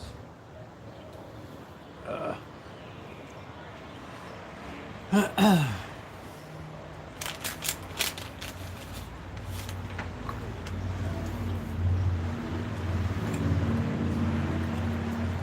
think Colorado Springs would be amazing.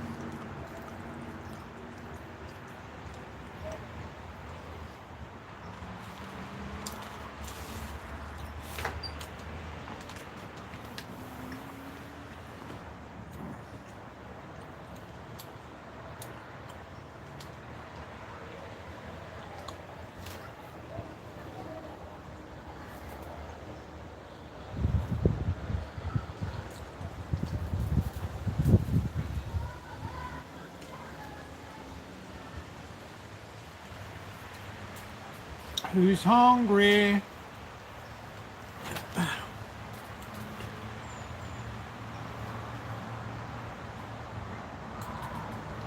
Colorado Springs is an amazing place.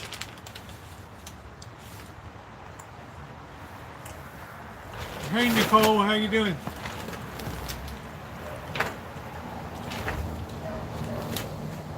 I just win.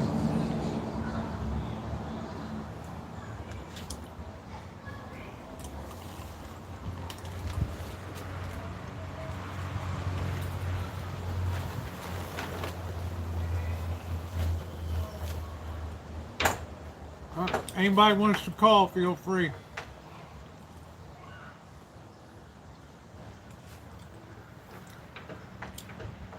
Some nights we get 10 people calling, other nights we don't have anybody.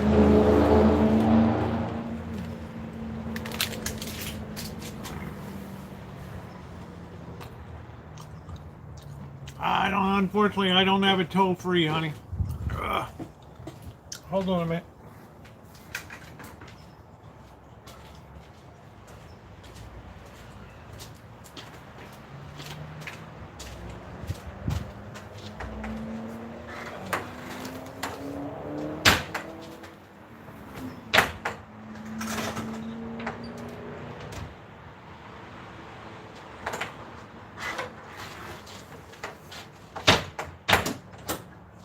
Somebody to call and tell me their most amazing dining experience of all time. I need to put a parka on. Tell me your most amazing dining experience. That would be cool. Ooh.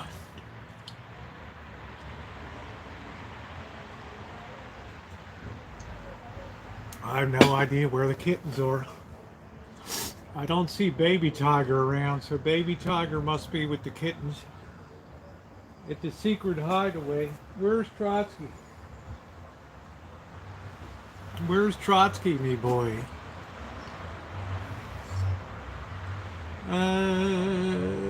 Yeah, I love Garden of the Gods. You were talking about in old game shows. Does anyone remember Queen for a Day? Just barely. Callie Moshi pointed to be. Sent to HR. How you doing, Craig? Good to see you. Craig, yes. Checking in. How you doing, Craig? I'm freezing. All right, here we go. Hi. Hi, it's me, Naomi. Hey, Naomi. What's up? Just chilling. What's up over there at the Rancho? Tell me about your mac and cheese. Number one, tell me what inspired you to make it tonight, and I just wanted it. Tell me your ingredients. It has, well, the noodles I use are just like bow tie noodles, because that's all I had. And then I put sour cream of chicken soup in it, 5 roasted chilies, sauteed onions. Hold up a minute. 5 what? What? Wait, you had the elbow macaroni.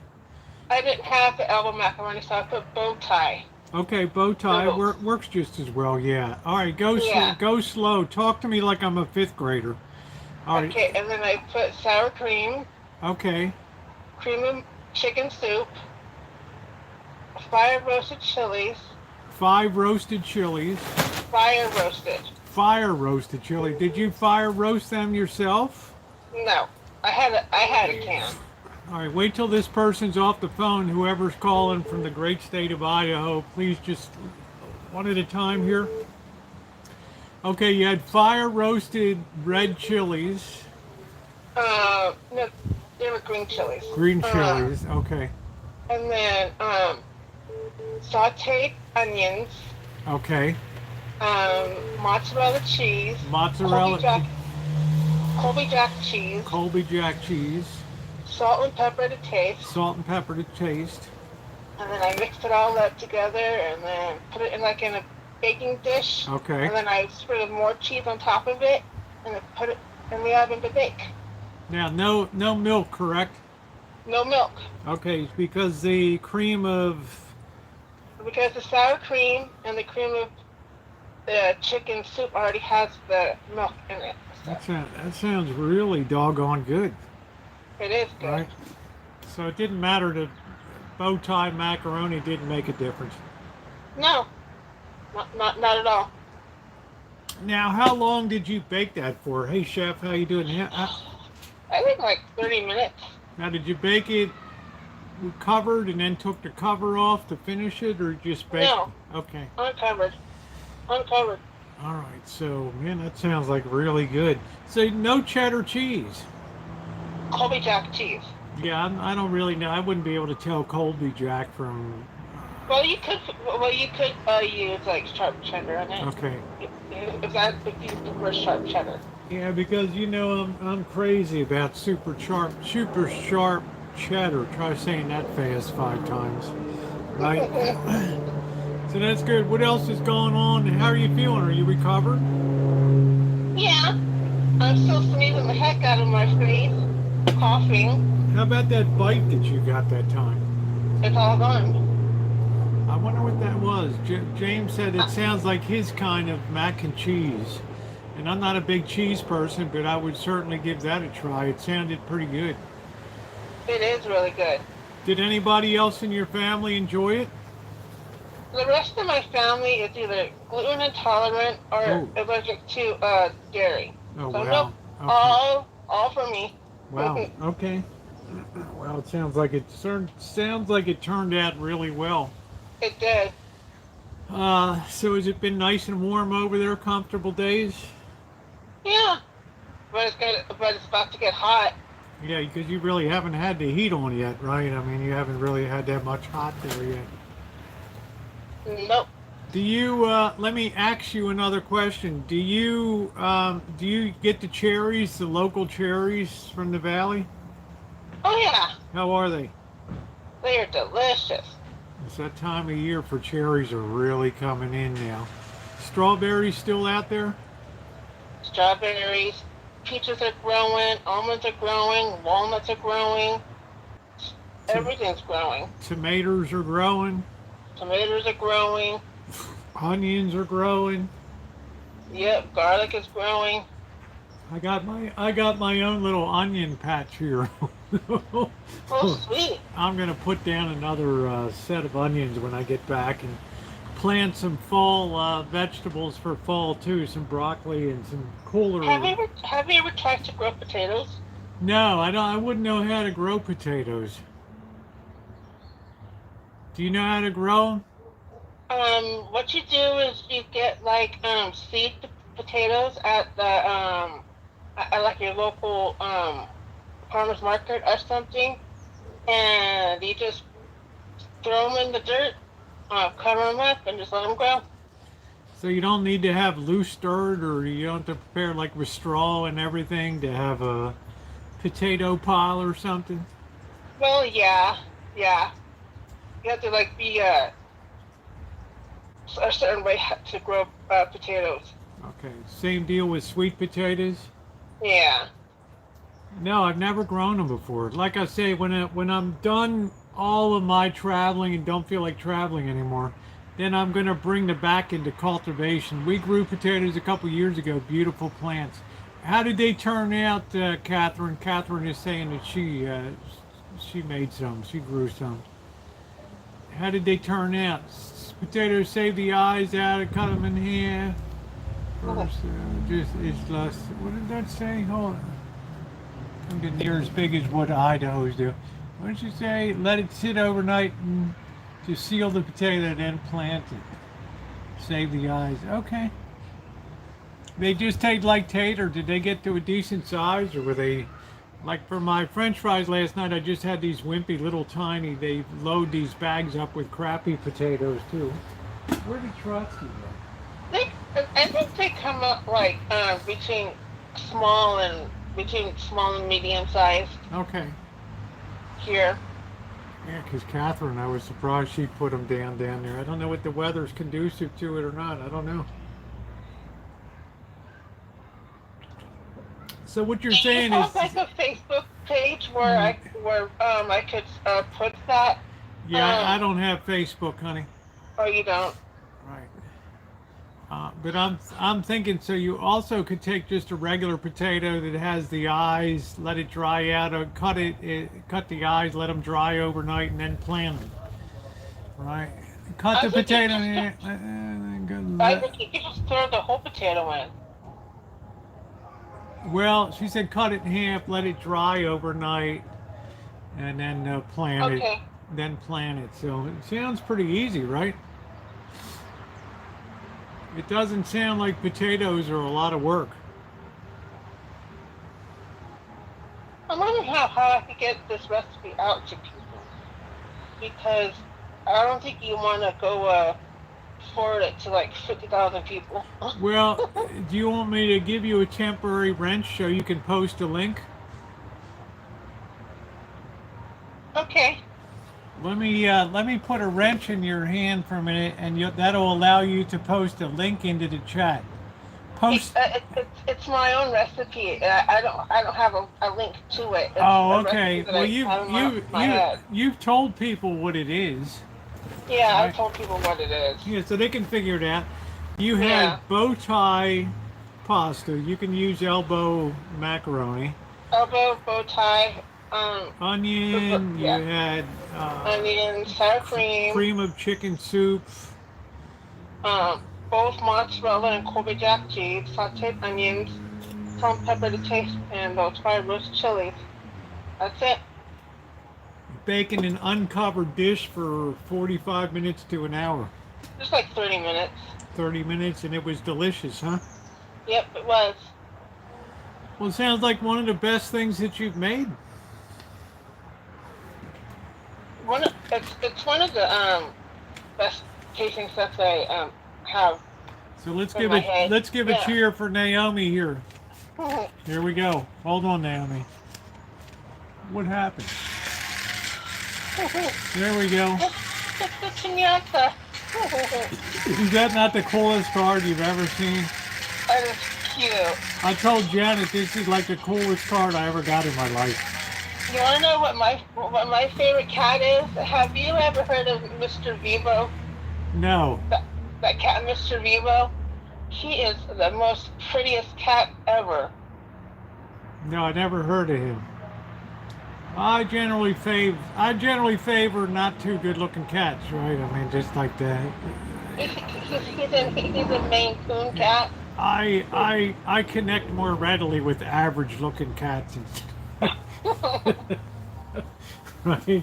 I don't know where they went. They're around here somewhere, hanging out. I don't really think they're that hot. I don't know. Bird hadn't been here, so I guess I'm going to have to feed him. But you baked that.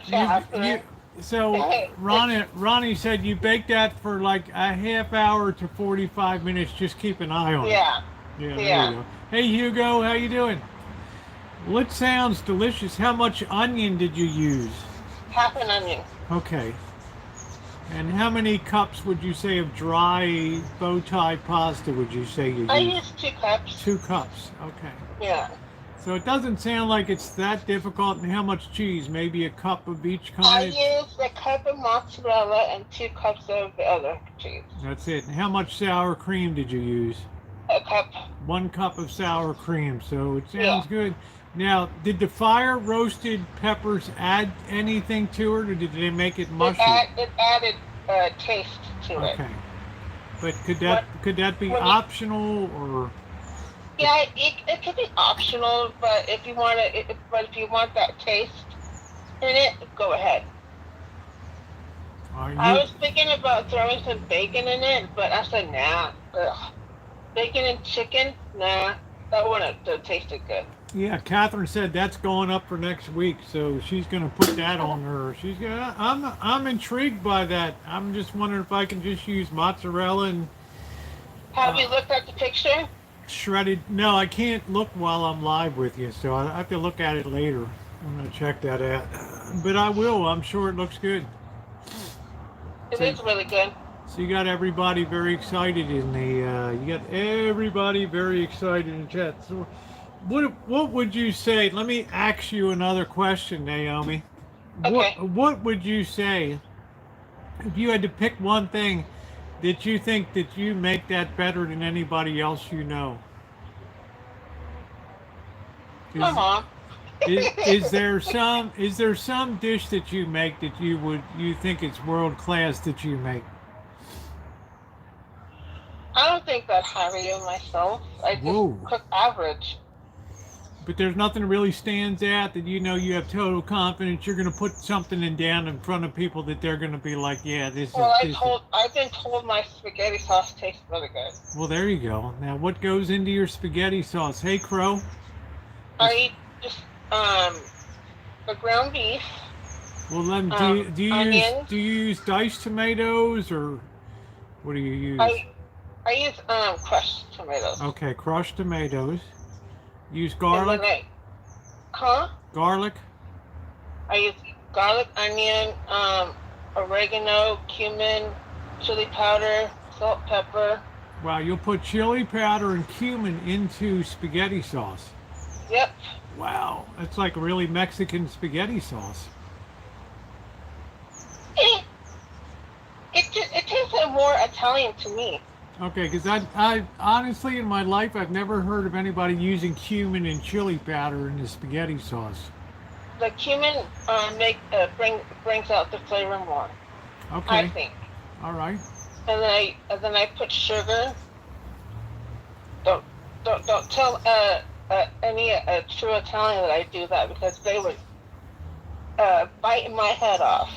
Wow, But the sugar, you need something to cut the acidity a little bit. yes, So it's yes, very that's it's why I use it. yeah, it's not uncommon that Italians would use a little bit of sweetness in there, but the thing to do is chop up a carrot really fine, and that gives you the sweetness that offsets some of the acidity. A really finely chopped carrot in there Mhm. really does a good trick. It really does a good trick in there. In case anybody's wondering if they need to get rid of the acidity a little bit in there. Yeah. With the cumin, I cook it in with the ground beef. I don't put it in like into the sauce. I put all the seasonings in the ground beef, and then I pour in the peppers. I pour in the tomatoes and then the tomato paste, Yeah. and then the sugar, and then I stir it all up and like let it What about cook in the crock pot all day. what about spices? I use oregano, salt, pepper. Basil? Um, I don't like the taste of basil in it. I like more of oregano. Yeah, Craig, I see you there. Welcome to St. Basil's, right? Yeah. I cheat. I like to just use Italian seasoning. It has everything in that. I don't have time to fiddle around a lot with other stuff, so I like I've to use that. I've read that Italian seasoning has anise in it, and I don't like the flavor of anise. I don't think it has It's much like in it. licorice. I've never really tasted in it. I don't know. I don't think my McCormick's has anise. I don't know. I'm not sure. Anyway, that's interesting. So everything else is going okay? Yeah, everything's fine. Was that, Catherine says, was that Mama Kitty? I don't know. I blend my own Italian seasoning. Okay. I think they're waiting to eat, so. All right, Naomi, take over the chat for a couple minutes. I gotta get Okay. Emma, you think you really taste? It makes it taste like Italian sausage.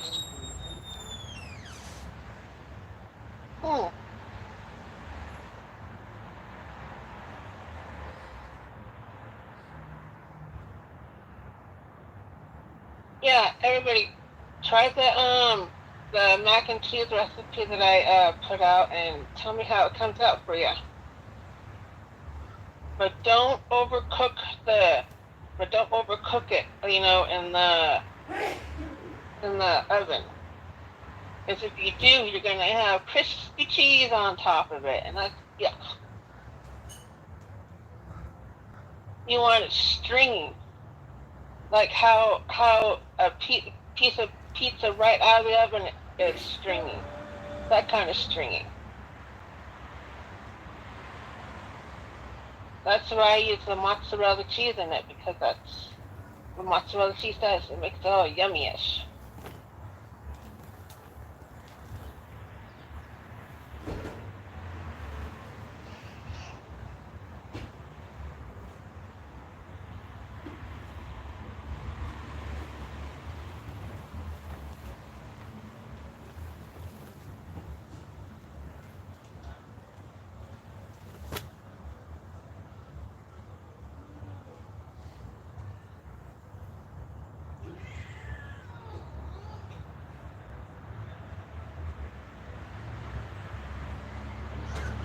What did you do with those kittens? Where are those kittens? Huh? What did you do with those kittens? I'm gonna try it, ma'am, and I will let you know. I use my own can of tomatoes. Okay, Nina. Trotsky, where are you? First we give him some slide and slop here. I don't think kielbasa would taste good in this mac and cheese. You could have it on the side, but not in it. But that's just me. I thought sage is what makes things taste like sausage. I don't like sausage on anything or on anything. I usually tell them remove it. Yeah. Wow, so you don't like sausage, huh? Nope. Most girls like a good sausage. Oh, come on. I couldn't resist it. I had to go for the low hanging fruit on that. You gotta go there. Forgive me. All right, where is Trotsky? Did you eat Trotsky, or where is Trotsky? Rosie. Sorry. She had to go for the goal. So sorry, Naomi. I couldn't resist. Oh, you're funny.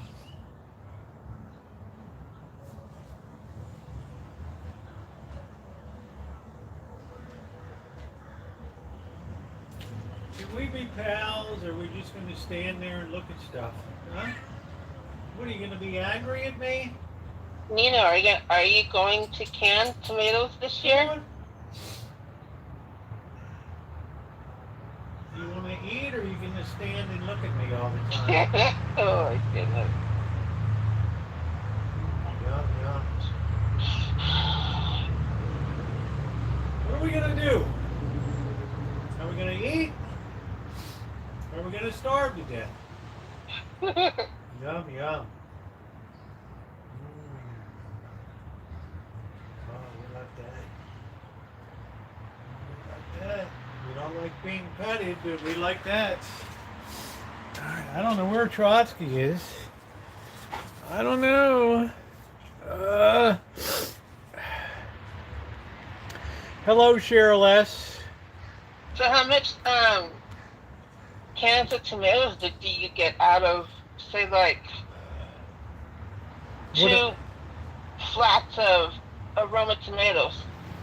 Oh, I don't know. My goal this summer is to put up about it depends how, I got heritage tomatoes. They're not going to be the most productive.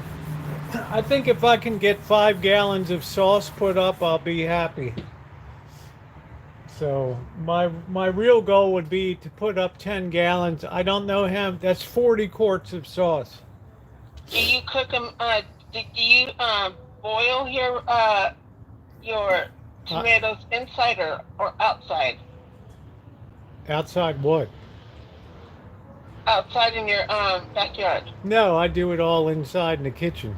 I have Okay. plenty of videos showing how I make my famous red sauce on YouTube.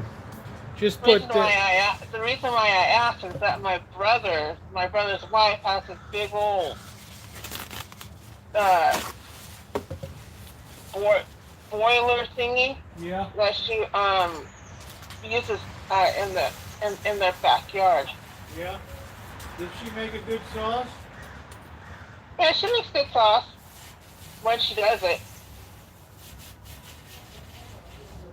Yeah, well, you get a lot of tomatoes in the Central Valley there. I always see the trucks running around with tomatoes and stuff.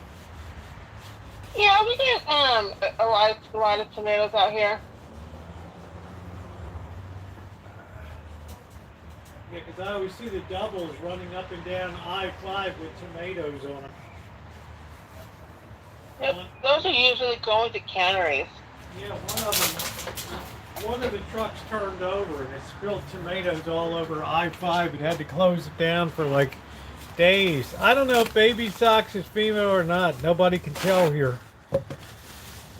We don't know our butt from the hole in the ground. Let's tell them to see if he or she has it back.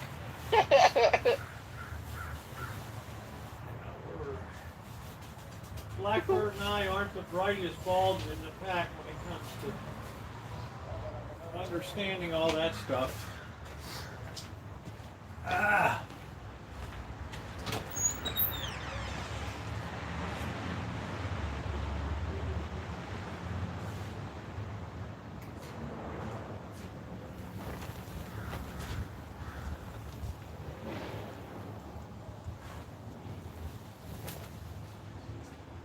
Always want to make sure we're nice and clean.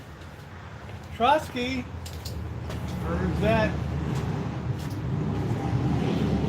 So what size of jars do you use?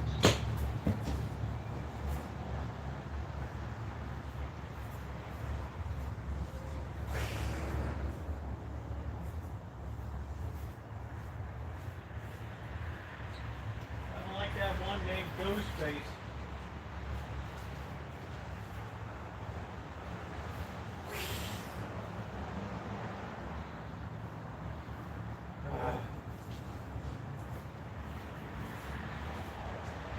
That one cat called Ghostface is too mean.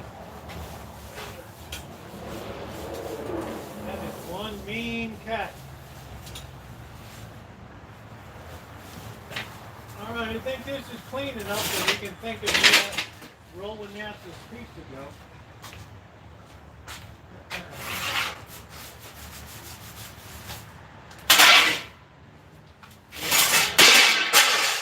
That was a mess.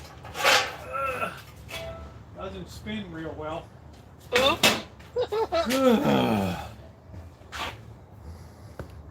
Yeah, I don't need to get a pair of welding gloves and start hoisting something. Man, there's no way I'm gonna do that.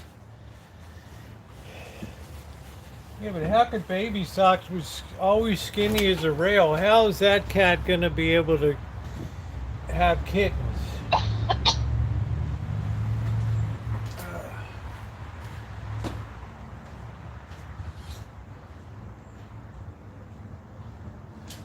I don't know nothing about birthing no babies.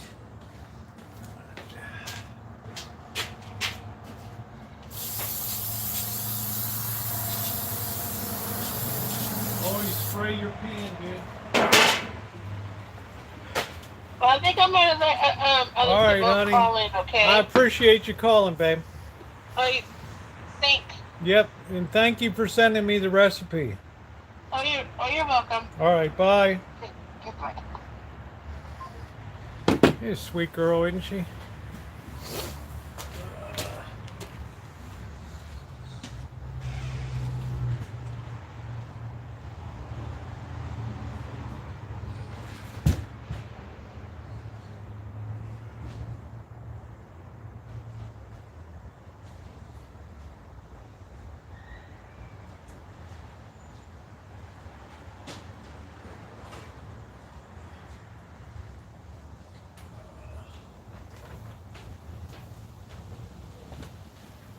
right, let's roll this out.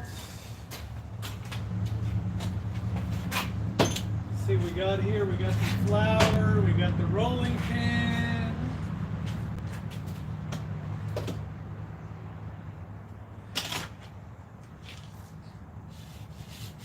I lost my hand. I lost my hand. Snap out of it.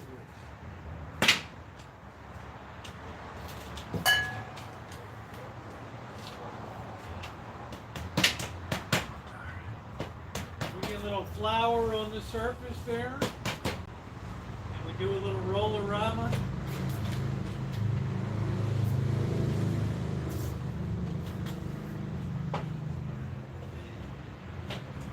Make sure you always roll to the edge. Don't be a cheater.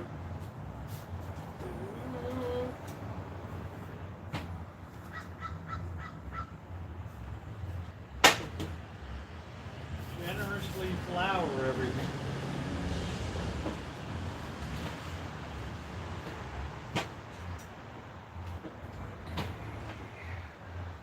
Yeah, I'm sorry, baby socks. I'm such a bad person.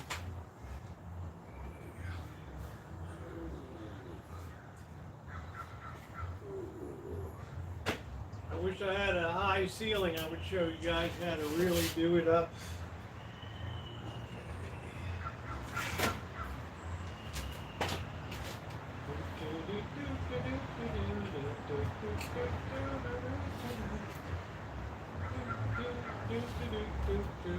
I'm coming home, I've done my time.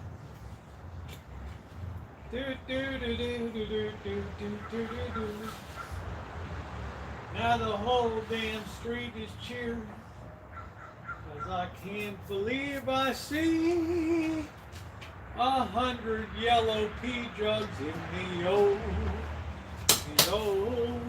oak tree. Man, do I like Trailer Park Boys. It's like the greatest thing that ever came out of Canada.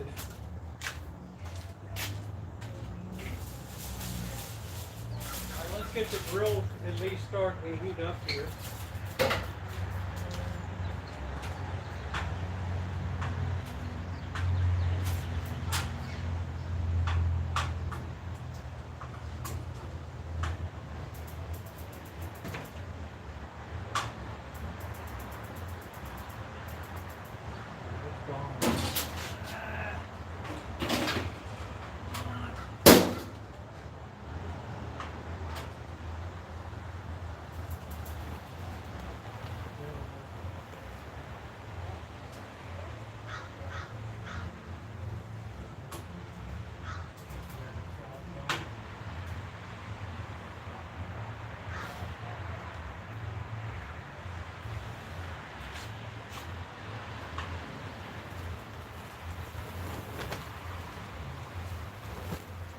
Hope that fires the other side there.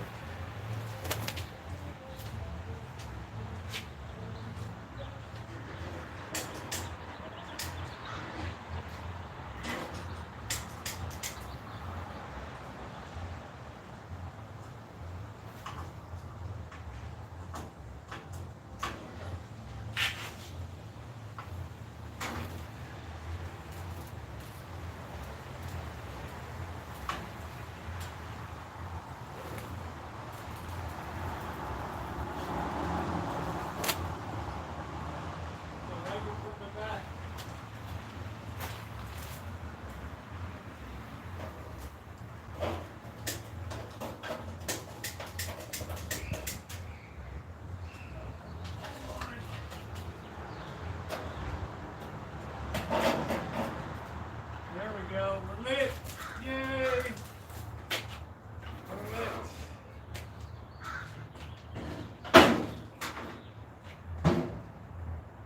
Old ancient mariner.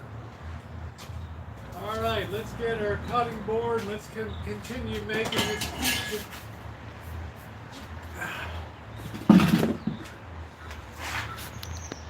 Cats are eating.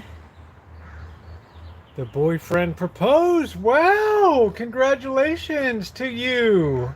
Holy smokes. That's exciting. Congratulations. Yeah, we're trying to get to 100 tonight. Isn't that exciting? We got a proposal.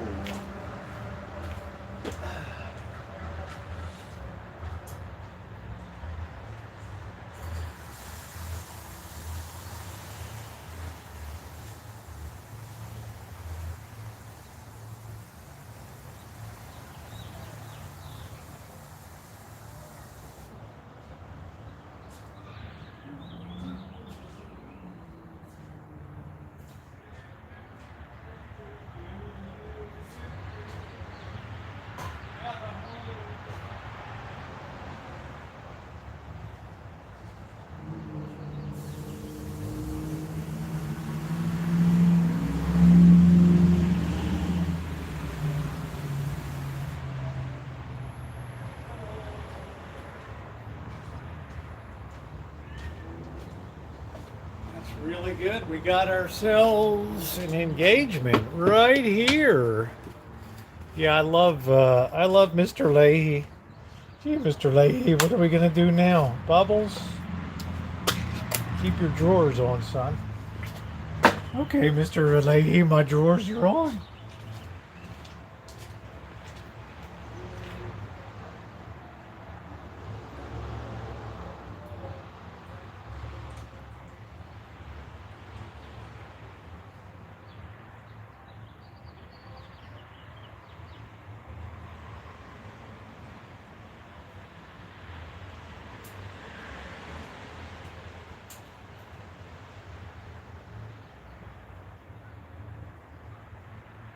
Ooh. Gee, Mr. Leahy, why are we collecting all these pest hugs? Yeah, we got ourselves an engagement, man. How cool is that?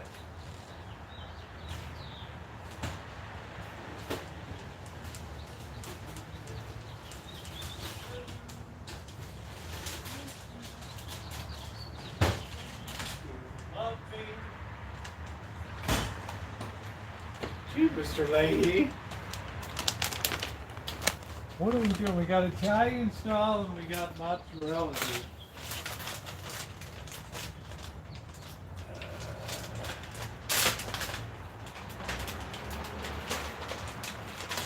Rosie, you're going to be the fattest cat in the history of the world.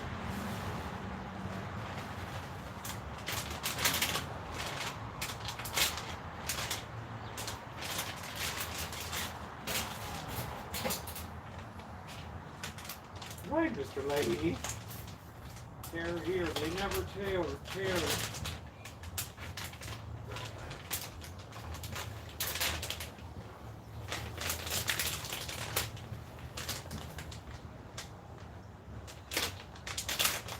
Trailer Park Boys.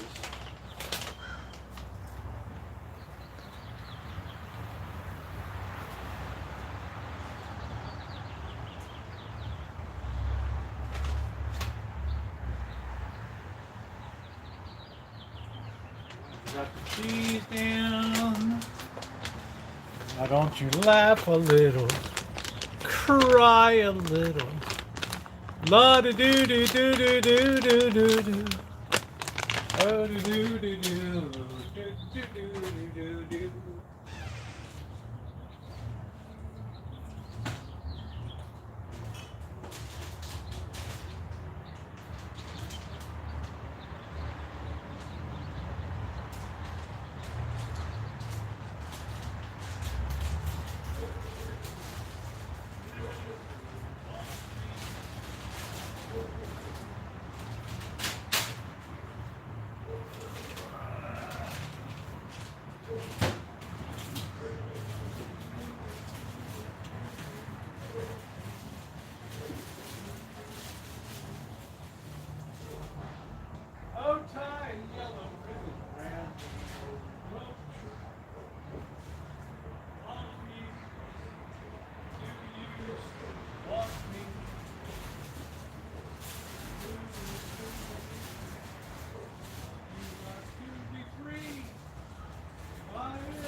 Yeah, we're checking this McCormick's Italian seasoning does not have, it has marjoram,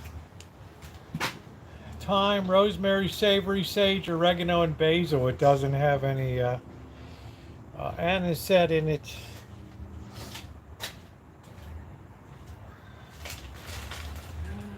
Right. See, now we got onion. Put down our meat layer. Got some of this nice salami.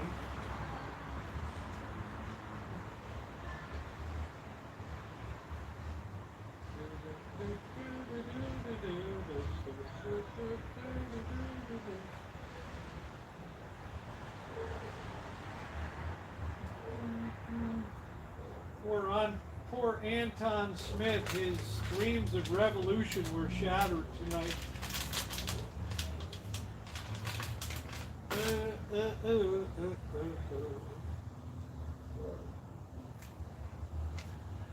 Quietly goes the revolution.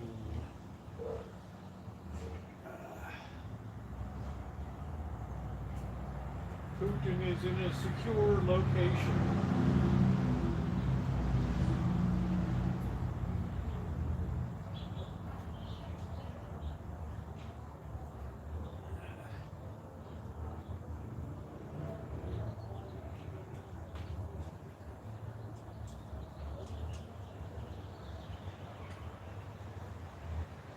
Got plenty of pepperonis on this baby.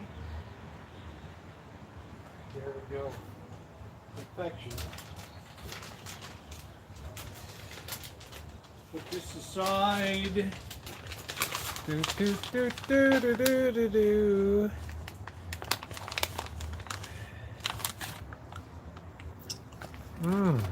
Try a little bit of this Columbus salami. Good. Colombo salami.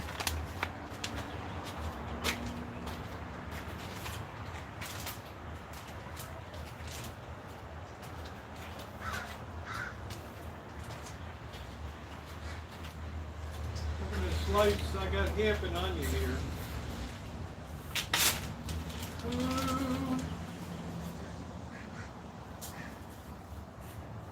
So let's try not to slice the hell out of her hand.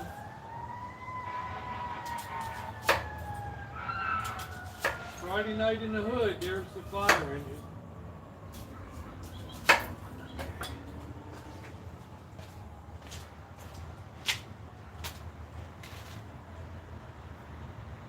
We're not going to put any pineapple on this tonight. We're laying plenty of onion on here.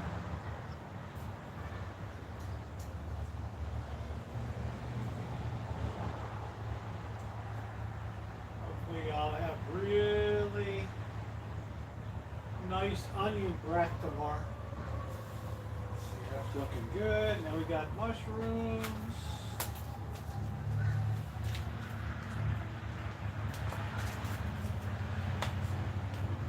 These mushrooms on here.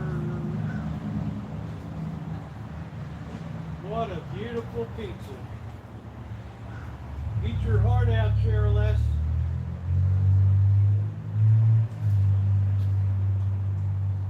You know you wanna, you know you need it.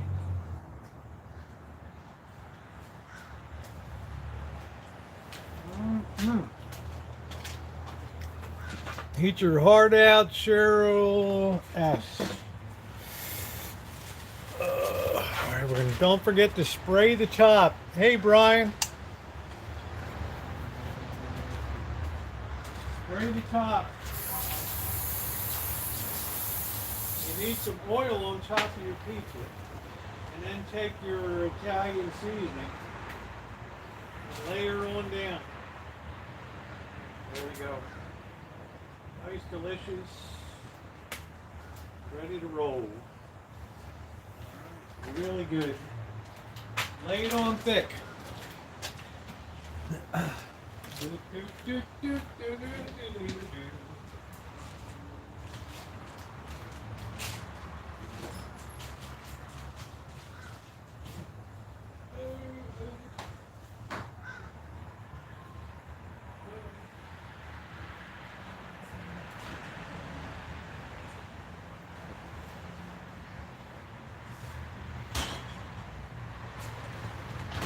Now the whole damn bus is cheering. On account of they can't believe they see. All right, we got this ready to go.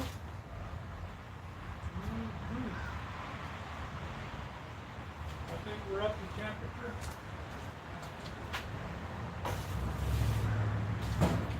In she goes. Let's give it an initial 15 minutes on that.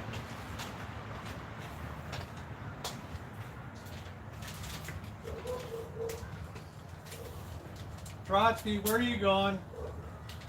Do we just help ourselves? It's like open house. Is that what we're doing? Is that what we're doing now? We got open house. Is that what we're doing? Is that what we got? We got open house. Is that what we're doing? We got open house? Huh? What are we doing?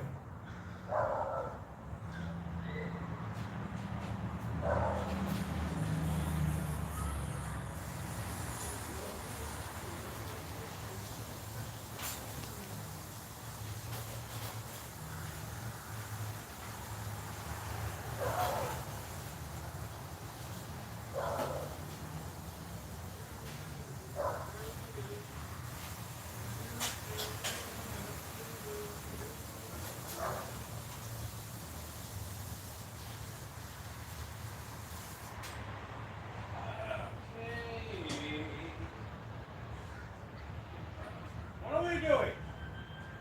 Let's go out. Come on. Out and see. Out. You gotta be kidding me. Alright, our pizza is underway.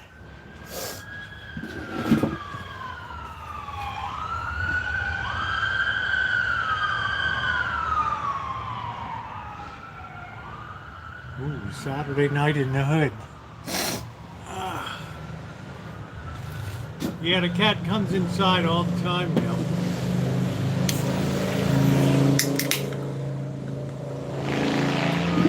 Rosie, are you coming up?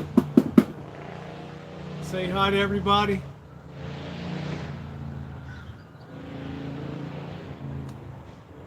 We always have a lot of action, Brian. Friday and Saturday nights are off the chain. Unbelievable. Actually really good. Both items are delicious. Yeah, I don't think there's enough to recommend Vietnamese food myself. It's like a loose rip-off of Chinese food.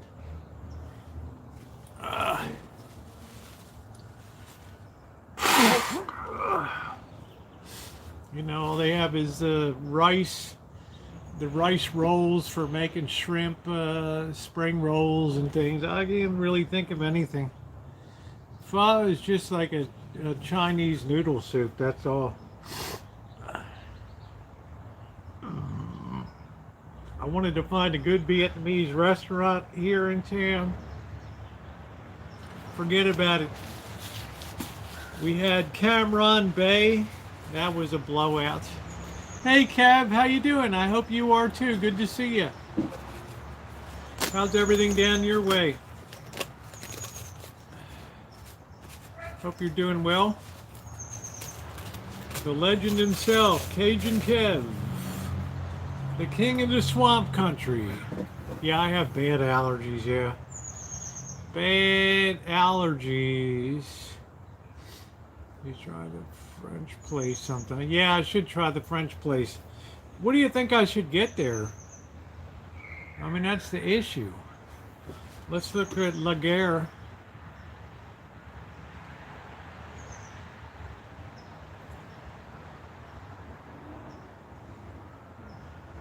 let's look at La Guerre restaurant. Here, La Guerre French restaurant. It's 4.5 stars, 527 reviews. Let's look at the menu. Shall we look at a menu tonight?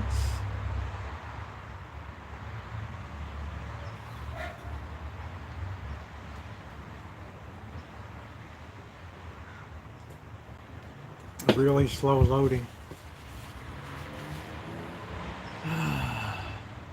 Good night, Ronan. Oh, they're vegetarian. Open 7 nights a week, 5 p.m. to 9 p.m. Take forever to load up. La Guerre has been a local favorite for 42 years and family owned for 2 generations, serving old world classic French cuisine by using local ingredients.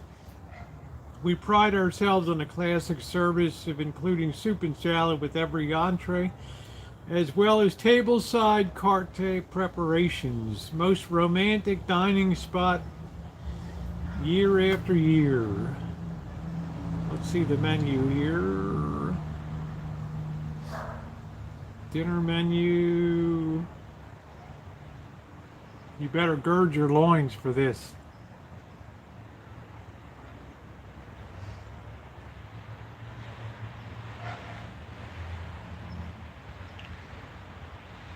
Waiting for the dinner.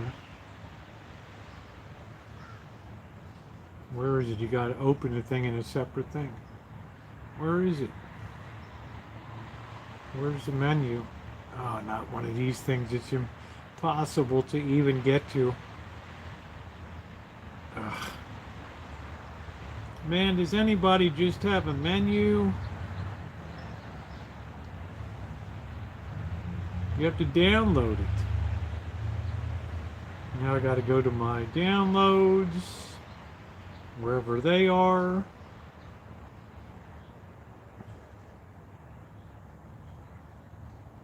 Let's see, downloads here. I don't see it there. I see our favorite artistic.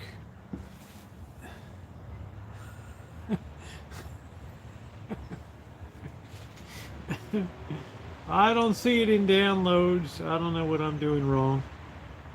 It's crazy. It's insane. I don't know. Used to be the day you could just do stuff. I'm too dumb.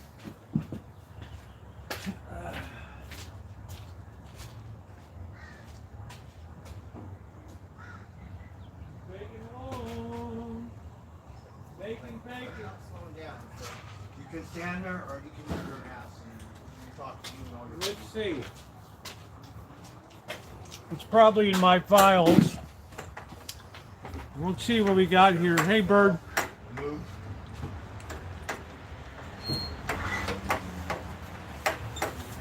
All right, I got it. Hello, Blackbird. They said you were lost. Obviously, you found your way home. Oh, I went up to Sebastopol. I couldn't find a fucking Heineken. Yeah, we had one call, Michelle. Escargot, we got snails, shrimp cocktail,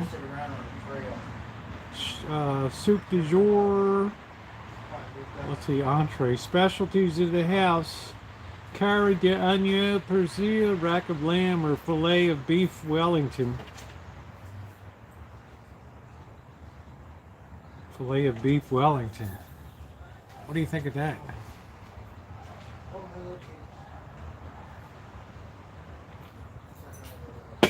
Well, Bird, I'm cooking up a pizza. Do you want some tonight? Maybe just these. No, it'll be here if you want it up. I'll put you a piece or two on a paper plate and leave it for you. You look tired. I am. I went to Grayton and then taking the different trails. Yeah, that's a long way out there. Missed the trail and Chateau then Briand, stepped on the highway. Grenadine de Filet de Boeuf, Bordelaise.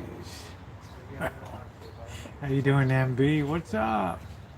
The last Wellington look. It turned out pretty good, didn't it, for a hack job Wellington? Seafood, sauteed frog's legs, sauteed with garlic, shallots, paste, parsley, and white wine butter sauce. This is Amanda Hugginkiss's kind of restaurant here, man. This entrees, demi canard à l'orange, half of a duck à l'orange. Boneless breast of chicken sauteed with onion, poulet Marco Polo, coco vin, braised chicken with burgundy wine. This is really Amanda Hugginkiss's. This is her kind of place. Chateaubriand, New York steak. I couldn't imagine going to a French restaurant just having a steak, right? Amanda, you must have looked at the menu, right?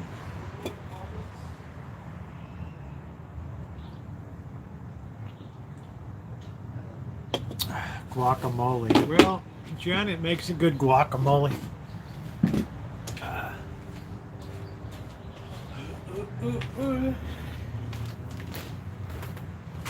I fed the cats.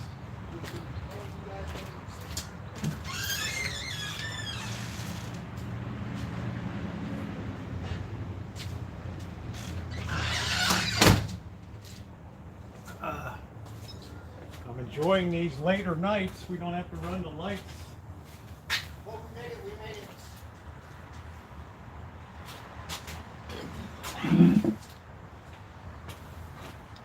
Mini babas with the green sauce. Wow. Lamb head is really good. Never heard of it. I never heard of lamb head. Anybody's welcome to call.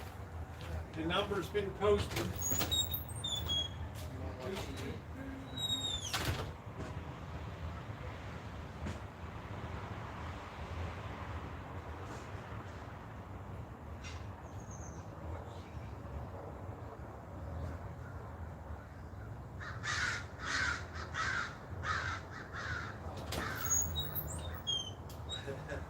I have to make sure I don't have a cat trapped in the house. Baby Socks was in the house last night.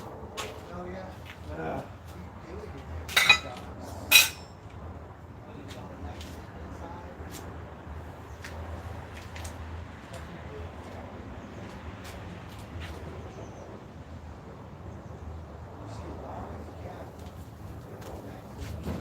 I'm going to rotate down a little bit.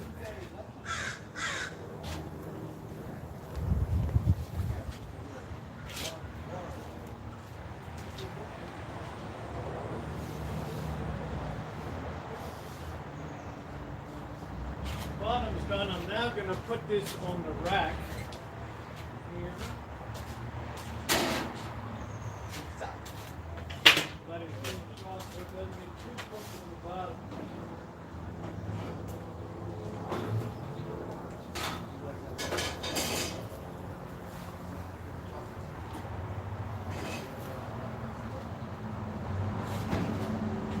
That's going to take about 10 or 15 more minutes.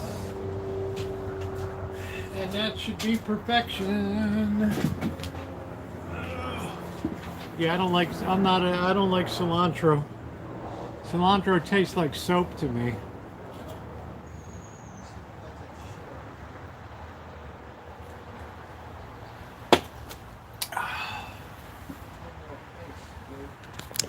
Just always tastes soapy to me. You just ate, slob.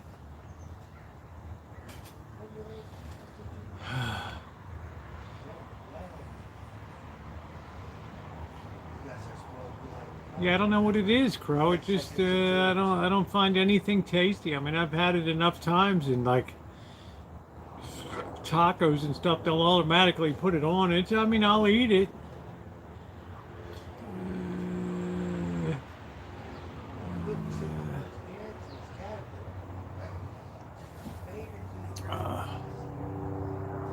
Crypto coins, thank you.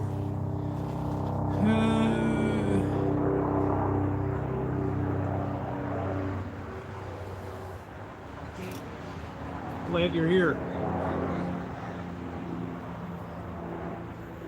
My mom would put it in the oven. I like the green onion on top of pho.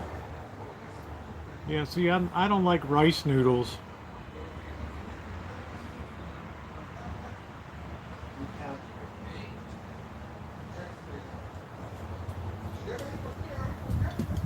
I like wheat noodles.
Bird, you put down some miles today. Yeah, my legs are sore. I bet that's saying something. If your legs are sore, you did a lot of miles today. We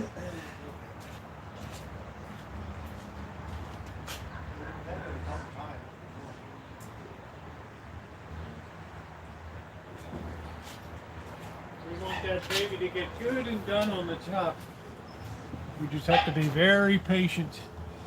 I don't think I have the heat turned up as high as it should be.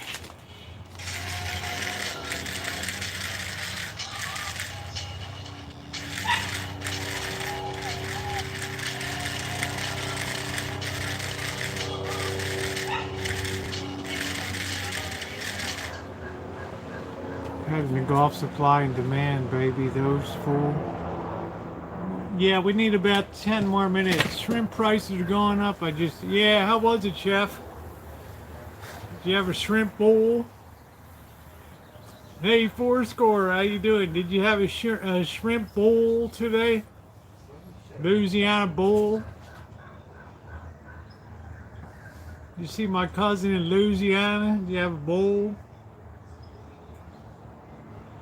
Shrimp bowl. Did you say hi to Jimmy Swaggart in Baton Rouge?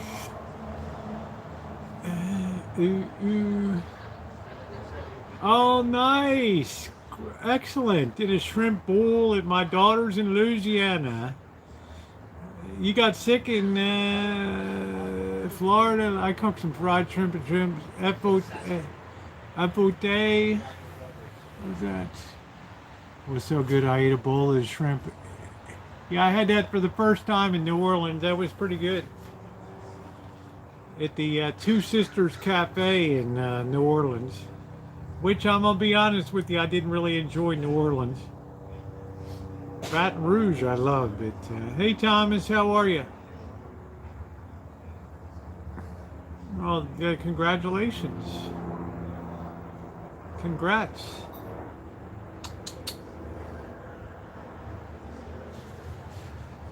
Do. I had shrimp and dirty rice today. It was good. Yeah, I like the, it's not really rice, but they call it wild grain. That's good. I love Tanya Z. Is this true or not? 4 scores. Are you pulling my leg? Tanya comes in once in a while.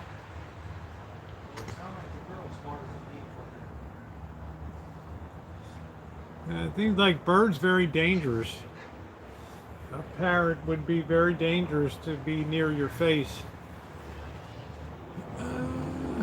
Hanging in there good, Thomas. We're just making up some pizza tonight.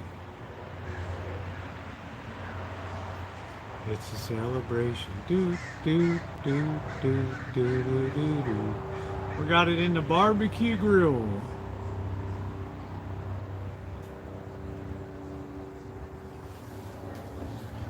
Do, do, do, do, do, do, do, do, do, do, do, do, do, do, do.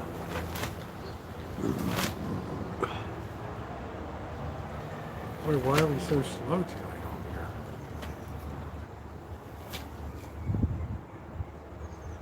Second day at Touffet is the best.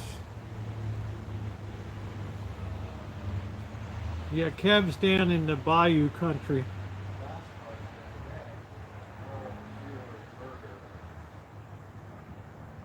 It's a dish found in Cajun and Creole, typically served with shellfish over rice. The dish employs a technique known as smothering, a popular method of cooking in the Cajun and Creole areas of southwest Louisiana. That stuff's good. Etouffee basically means smothered. Made of a lighter or blonde roux served over rice. I guess the roux is the hardest part of that because a lot of people don't know how to do the butter and flour thing and they burn it up. I pray for my daughter-in-law and my son having the twins premature. Thomas, I hope so, my friend. God bless. Dear Lord, please look over Thomas's daughter's birth. Guide her and guide the physicians, and please let both of the kids survive. 2 boys, John and Daniel. God bless. Yeah, so many people burn the flour. You know what, Chef? I don't even attempt it. It takes such a skilled hand to do that, and then I taste something that tastes like crazy bad.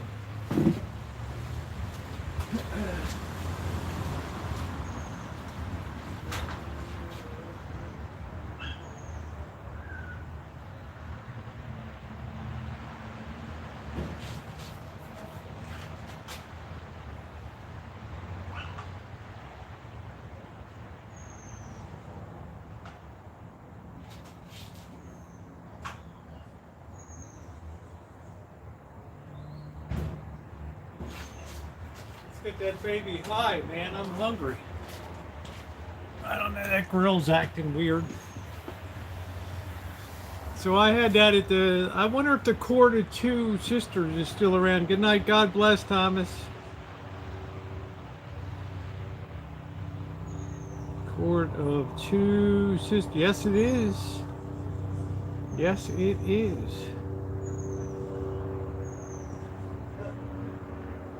Clayton and Richard took us there.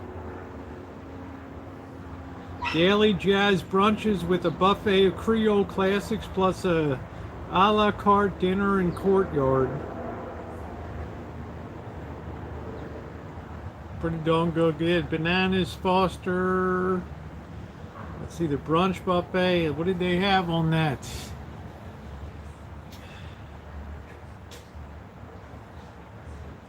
They had a live jazz buffet brunch sitting there. You might see Amanda hug and kiss there.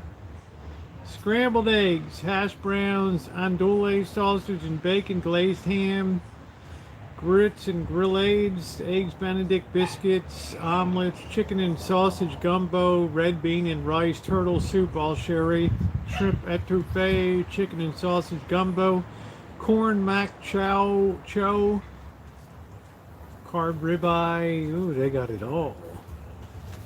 Bananas Foster bread pudding with whiskey sauce, brownies, pecan pie, assorted cakes and ice creams. Woo! Only available from 9 a.m. to 11:30 a.m. $33 for adults, $14 for kids. That's a good price. Tax and gratuity edition. That's pretty good.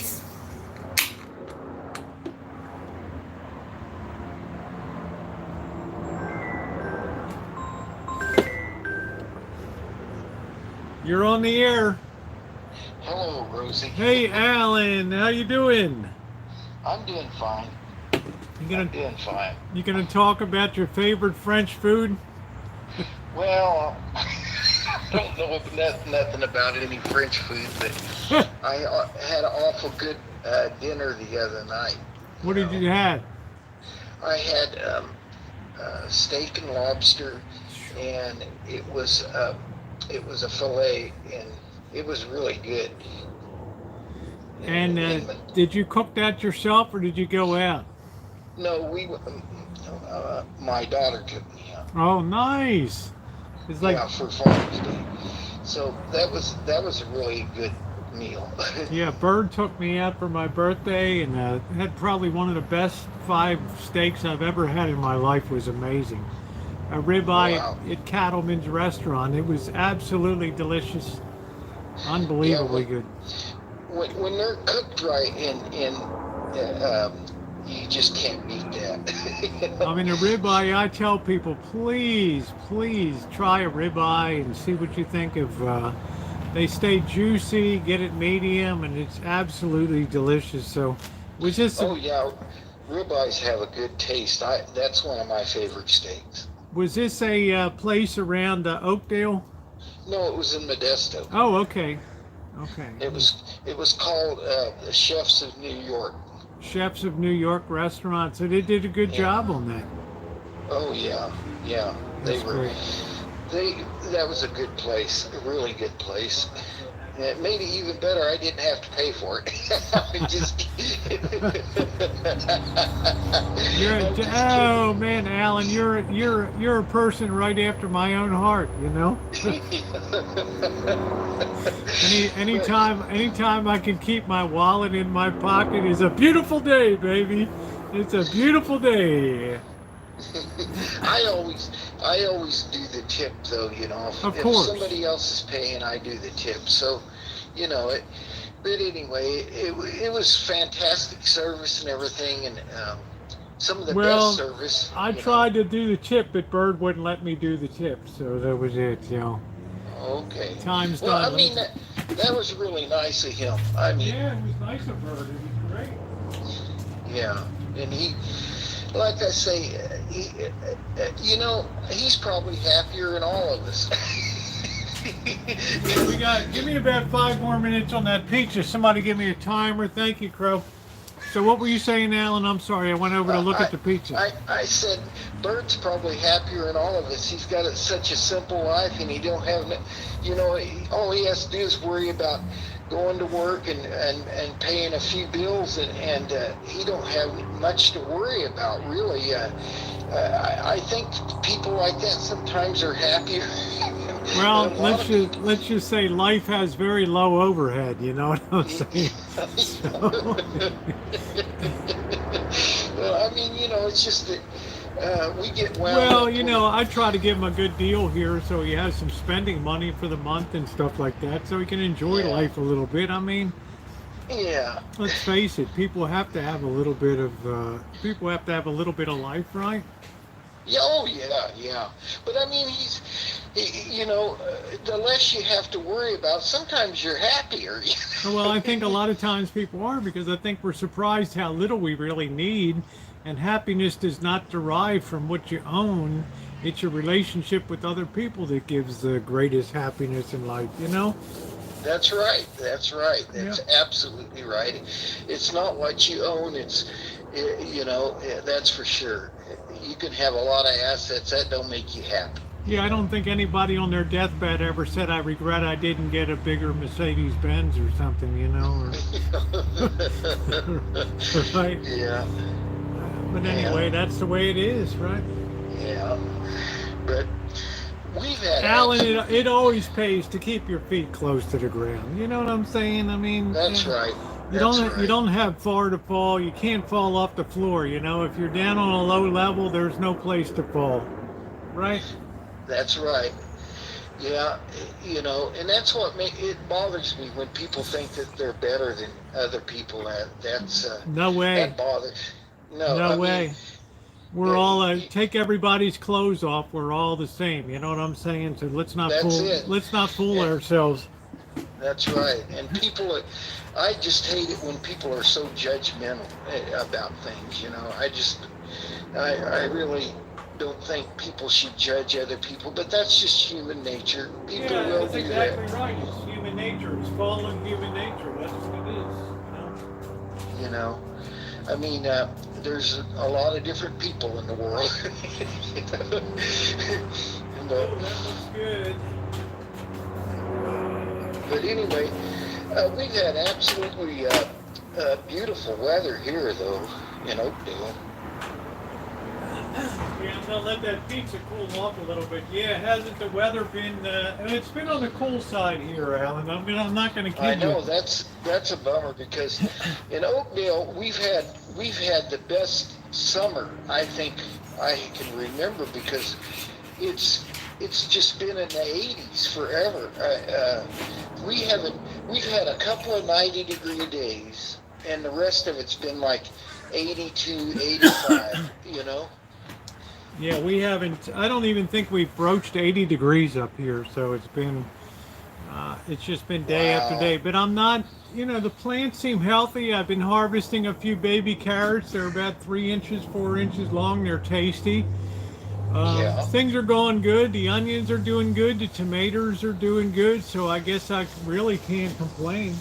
Well, when you were in the back the other day and I seen the tomato plants, they really looked healthy. So, and the rest of the stuff did too. It looked pretty healthy. So, the problem is my tomato plants never really get that nice dark green. They're always like a very light, incipient kind of green color, and I don't know. It doesn't. I wonder. Go ahead. Well, I just wonder if that's a climate in Santa Rosa. I wonder if that has to do with the climate in Santa Rosa. I never thought about that before. That could be perfectly. That could be a excellent point. I never thought about that, because Janets are always much more leafy and darker green looking down there, and she's around Fairfield, so I don't know. Yeah, they don't get the marine layer like you do up there. Not the way we do here. What's that, Rosie? Yeah, not the way we do here. I'm just cutting up the pizza. Oh, okay, but here in Oakdale, the tomatoes, when it gets hot, that's when they thrive. And anybody knows tomato plants, all they take is a lot of water, and you get plenty of tomatoes as long as you put a lot of water on them. Yeah, well, nightshades really thrive with hot weather. Yeah. Well, we was talking about potatoes earlier. Now, I bet potatoes would do good in where you live. It'd be almost like Ireland here, right? Pardon? It'd be like Ireland around here. Yeah, it don't get, your nights are cooler, and I think because potatoes tend to grow in a little bit cooler climate and different kind, because I grew them here in Oakdale and they were good, but they were small. They didn't get big, So I bet in Santa Rosa they might do pretty good there, because of the climate. It's amazing what 140 miles, what difference that'll make. I mean, that's the thing that blew me away when I first moved to California in '98. I was like, man, it literally took me 2 years to understand the weather here. It was so weird, because you could be 40 miles from a place, like I'm 20 miles from the ocean. It can be 105 degrees here in mid-July, and it's 58 degrees 20 miles west of here on the beach. Oh, yeah. And a whole different climate and everything. It's different.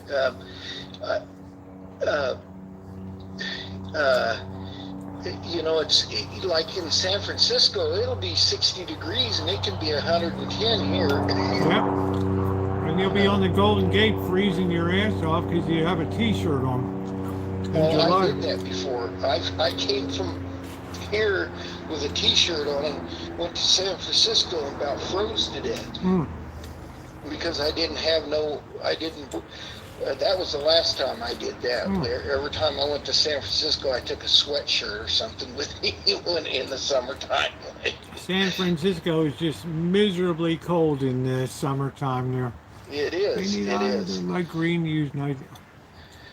But well, anyway, I just called in just to talk a little bit. That's all. Well, I always appreciate you calling in, Alan. I wanted to ask you a question. Yes. Do you go to your local VFW? Yes. How is it? How is it? It's good. I like it. Are they losing population, or did many young people join that, or no? No, not very many young people do. Yes, you're right.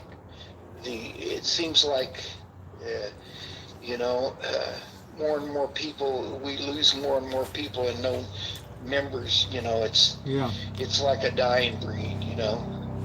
I noticed that, like people from the Iraq and the Middle Eastern wars, they don't really do VFW stuff and all that. You know? No, they don't. Isn't that weird? It is weird, and there's only a couple there right now that's been in recent wars, you know. Yeah. That's in that. Yeah, you're right, absolutely right about that. Yeah, so it's really, I guess it's just not the camaraderie that there used to be. Yeah, you know, that's true. And, it's just a different age. We all know that. I mean, it's a lot of things are changing.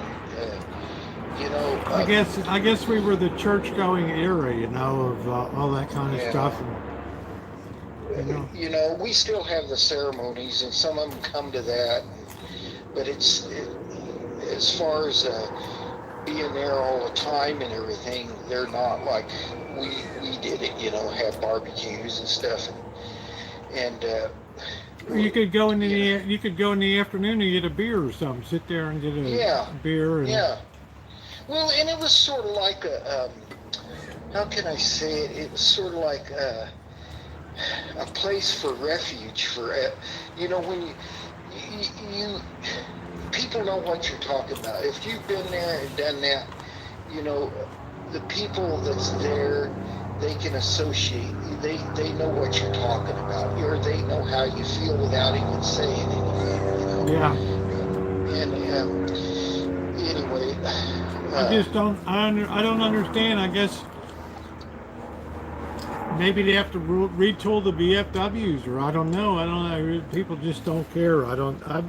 I struggle to figure it out because I care about veterans a lot, as you know, and I just am like, you know, you guys should be going to a VFW and stuff. And they're like, no, we don't do. I don't even.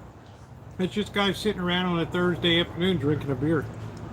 Well, I struggle to try to figure out some of the new generation stuff to begin with. I mean, some of the things it's going on is just unbelievable. I mean, you know, I guess we're a lost era or something like that. I don't know. It's a big generation gap. Like but I think they're going to have to start closing some of these VFW halls, aren't they? Yeah, that's going to happen. You know, I never thought of it, but you know, you're probably right about that. You know. Yeah, because there's overhead and stuff, and if people just, you know, it's like I don't know, people don't associate. I don't know, maybe the wartime wasn't as all-consuming as, say, the bigger wars like Vietnam and Korea and World War II and all that stuff. So I don't know, Rosie. It's a different generation, and it's pretty different. But I do got to say one thing though. When I went back to, you know, because we had I think it was 2017. We had a reunion of everybody that was in Vietnam at the same time I was, you know.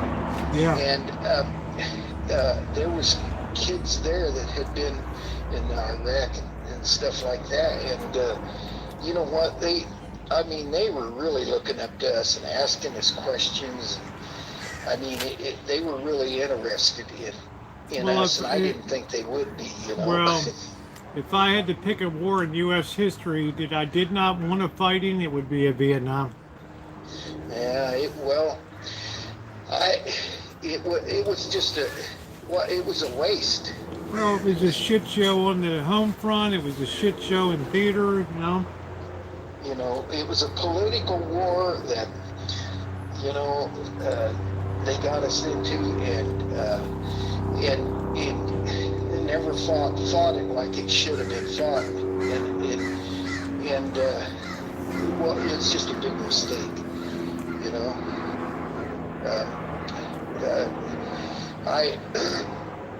You know, a lot of people lost their lives over there. Oh yeah, 58,000 people. Yeah, for, you know, it's a big letdown. I don't think if we ever get into a war, we should never fight it. But it's happened after the Vietnam. You know, this Afghanistan thing is just basically a big waste too. You know, it was. Anyway, it's not the same thing, but Well, it's. the best thing we did was get the hell out of there, you know, and just. Oh yeah, we were spending. Yeah, it is. It's good that we got out of there, you know. But anyway, We got, sorry guys, we got a helicopter overhead. We probably have a shooting up on the road up here. I don't know. Oh my gosh! Yeah, I heard it fly just before I called. Yeah. I heard that thing fly. Nina wants to know how old you were when you went in service in theater in Vietnam. I was 18. 18. Yeah. Wow, that is like way too young to be in facing that stuff. Well, you know, it was like I graduated. I graduated, and 2 months later, get the draft notice. Ah. Yeah, P. Carver says, Alan, so very nice to hear you. My uncle was a cook in the Vietnam War. Yeah, Bobby was a cook too. Oh wow! Well, you know, them guys. I tell you what, we looked up to those guys. We were ready when we come out of the jungle to get something good to eat besides sea rations. Yeah, I mean, they were like, we got to prep this meal under fire and stuff, you know. We got to feed these guys and all this stuff. And Bobby's like, yeah, we carried a gun, you know. Yeah, but you know who gets fed the best of any military people? The Air Force. No, the Navy. Well, I guess to keep people on those tin cans all the time, you know. Well, the Navy, even out on the ocean, you know, they have the best food. Well, they run out though. When they run out, then they don't have the best food. But when they're freshly stocked, those ships, especially an aircraft carrier. Yeah, I have a friend on YouTube. His name is Boris Zoloft, and he served on an aircraft. He has his tour jacket and all that stuff from serving on an aircraft carrier below deck as a mechanic or something. Yeah. I think. Oh, yeah. I don't know if he was on the Abraham Lincoln or what he was on. I can't remember. You know, the only bummer about some of those guys, they never get to see daylight for sometimes weeks at a time. Yeah, I mean, it was a below deck existence for him, you know. Yeah. Right. But they figure the morale feeding people on a ship that, you know, people don't get to see that, you know, they work long hours. They work 12-hour shifts, the Navy does. And they figure that the morale, feeding them good, brings the morale back up, you know. I think that's probably true, right? Yeah. Plus, how many people are they feeding on an aircraft carrier? 2,000 to 5,000 people? Well, the new ones are 7,000. Wow. The new nuclear aircraft carriers carry 7,000 people on them. I mean, can you imagine provisioning what you need to do when you're a quartermaster in the Navy and stuff to provision all that stuff? Oh my gosh, that'd be a nightmare. That'd be, that would be a nightmare. You know, Well, it's a job and a half. we, Bird, you know, the bird to Army, peach is ready. what's that? I was telling Blackbird the peach is ready if you want it. Oh, right on. Yeah, not tonight, no. I already fed them. Well, we got all kinds of action here tonight with fire trucks. And, Oh my gosh. yeah, 7,000 people have to be fed. Yeah. I mean, it's literally a city in Yeah. the ocean, Yeah. you know, but they take good care of you. The Navy takes good Well, care. they should. I mean, it wouldn't be the same in wartime, but in peacetime, yeah, you should step Yeah. up a little bit. I know in wartime you get down to really difficult times. You might be on beans and rice. That's it, out there or something. But I get it. Well, there was times when we were out on patrol that sometimes we couldn't even eat for a couple of days. Right. It'd be, I mean, you're not even worried about eating. You're worried about surviving. Yeah. Yeah. Michelle said thank you for your service, Alan. Oh, I appreciate that. Tell her thank you for telling me that. I appreciate that, though. We also But- appreciate you and the boss and Bobby and all the people that served. Yeah. Well, Good night, Amanda. But the boss probably had a pretty good in Vietnam being a cook. Now I don't know where he was stationed at or anything like that, but the cooks they have a pretty good existence, you know. The boss was he was in the Navy, electricians. He was in the Navy. Yeah, electrician's mate, and Okay. he served on the USS Roanoke, which is it was called the Polar Express, and Okay. they would run supplies all over the globe and stuff. Yeah. But the Navy had the only thing bad about the Navy, like I said, is they have 12-hour shifts, and I mean, they work hard, you know. Well, And everybody has to pull their weight, right? right. Oh yeah, and I mean, they work long hours. Like it's not like when we'd be out on patrol, it wasn't all bad. Sometimes we could sit and sit around and joke and go on. I mean, it didn't happen very often. Don't get me wrong, it wasn't. Yeah. But You always had to keep your guard up. Yeah, but and when you're sitting still, you've got two guys 100 yards away from all the rest of us on guard, Right. watching, Well, I So- think a lot of times when you look at the aircraft carriers like the Hornet and the Enterprise in World War II, and you understand when all those late in the war when kamikazes are flying everywhere, Oh. it takes a lot of balls to stand there in a gun nest on the side of a aircraft carrier, seeing a Japanese Zero coming at you at about 160 miles an hour, opening fire on you, and you have to keep firing away at that, or else your buddies and you could all be dead, right? Oh yeah, a lot of bravery there. Yeah, a lot of bravery.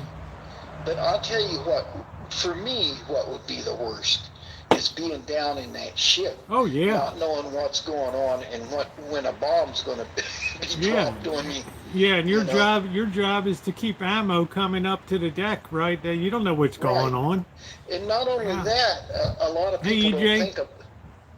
I'm sorry. I'm just saying hello to EJ Templin came in and to your friend. Oh, okay. It's Alan Gentry on the phone. EJ. But So a lot of night, people. Barry. Sorry. That's all right. A lot of people don't think about this, but if you get a compartment flooded in a ship, you have to close that door, and you might have to give up your life for the Yeah, ship. For the you have to be sealed in that you have to be sealed in that area. That's it. You're gone. Right? Yeah, and that's I'm claustrophobic. I couldn't imagine. I just I couldn't imagine being sealing myself Yeah, I'm in. just saying the bravery on some of these carriers was beyond belief under Oh, fire, especially later in the war. And some of these, the Indianapolis and some of these just incredible stories of. oh I yeah. think it's the Navy that really turned the tide in. And it's Well, Midway is what changed Midway was the yeah, turning point. Midway. Hey Yeah. Schmiggy, how are you? Yeah, I'm But talking to Alan Gentry here. So yeah, but I wish more young guys would get enthused by VFW and breathe some new life into it and oh, things. me too, because it's just like a church. If nobody goes there, it's not going to be Well, there no that's what more. I'm saying. I mean, it's like go in there, organize some stuff, and take advantage of the service that's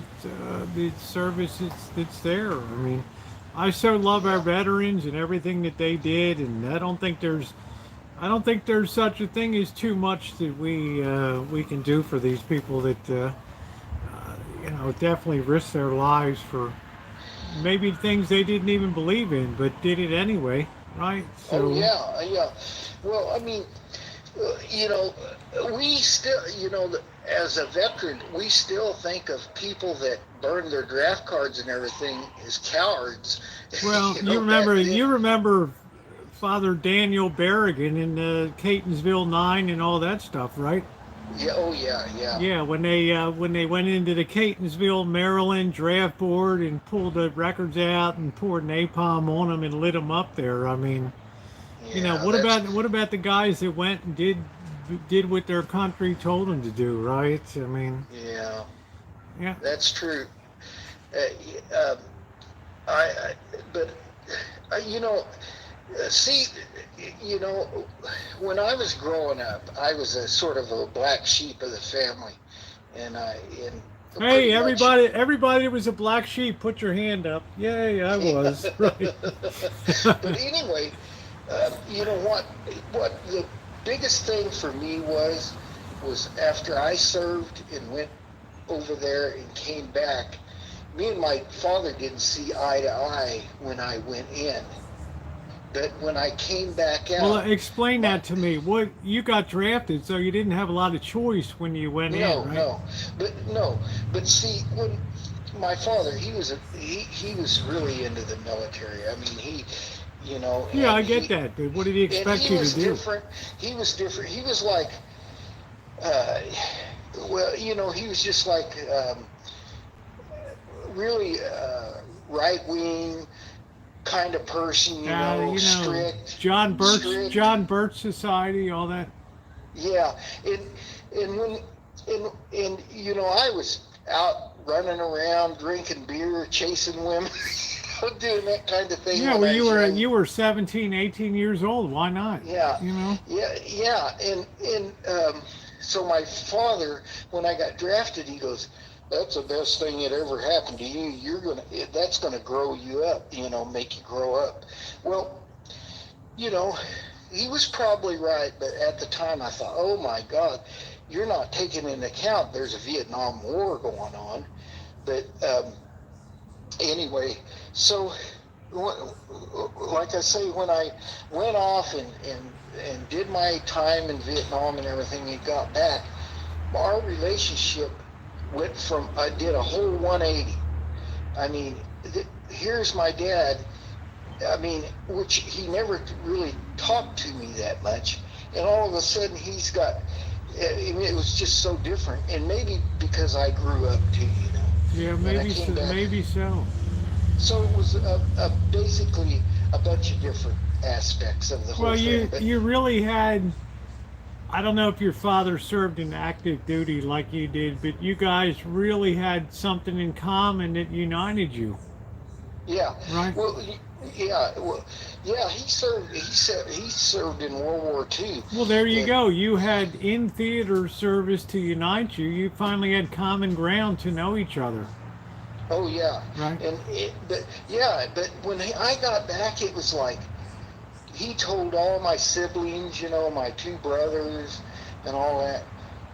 Even my mother, he told, hey, just leave the guy alone. He needs some space. I'm telling you this. So nobody bought. I mean, it was so great when I got back. My family was so supportive, of that. I Yeah, mean, a lot of people weren't. I mean, all those people spitting. oh yeah, I remember very well in the late '70s, mid to late '70s. I felt ashamed of the people that treated returning veterans as if they had a choice in what they were called to do. And I was never so ashamed of my nation as I was at that moment.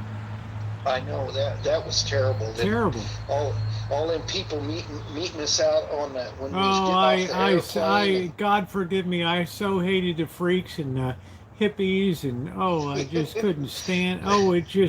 I prayed Well, for the day when every hippie would be gone. I'd never have to see beads and long well, hair and John Lennon glasses, and oh my goodness. well, you know what the worst part of it was, Rosie? When we got off the airplane, there were people throwing Yeah, I tomatoes know, at I us, know, I and know. it had signs, baby killers, and all this. And here I am getting off the airplane before I run into this big mess. And you're all proud, you got your uniform on and all that, and you served, and you think, yeah, this is great. I'm back on American soil, and what a big letdown! As Yeah, soon as you get off the airplane, here's all these people. Michelle says she protested the war, but there's a difference between protesting the war and taking it out on the people that had no choice but to go and do what they were told to do. That's right. Right? That's They didn't. exactly right. They had the balls not to flee and run up to Canada and then slink back over the border in the early '80s and stuff.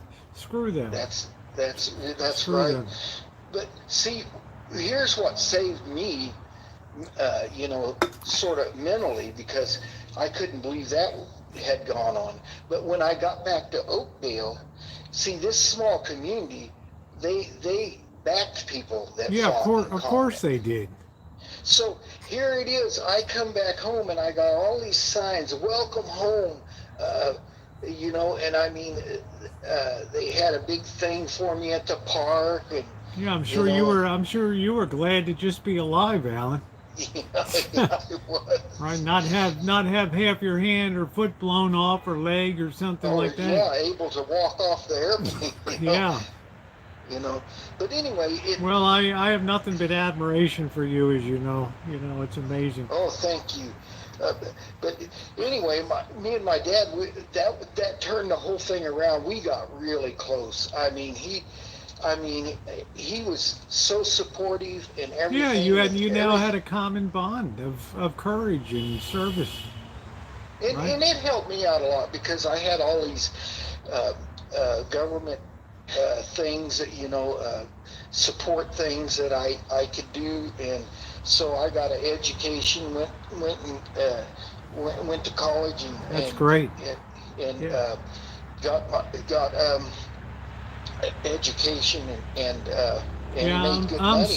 I'm so happy about that. It's the least this nation could do for Yeah. people. Oh yeah. But it always makes you, you always think about the people that you left behind over there.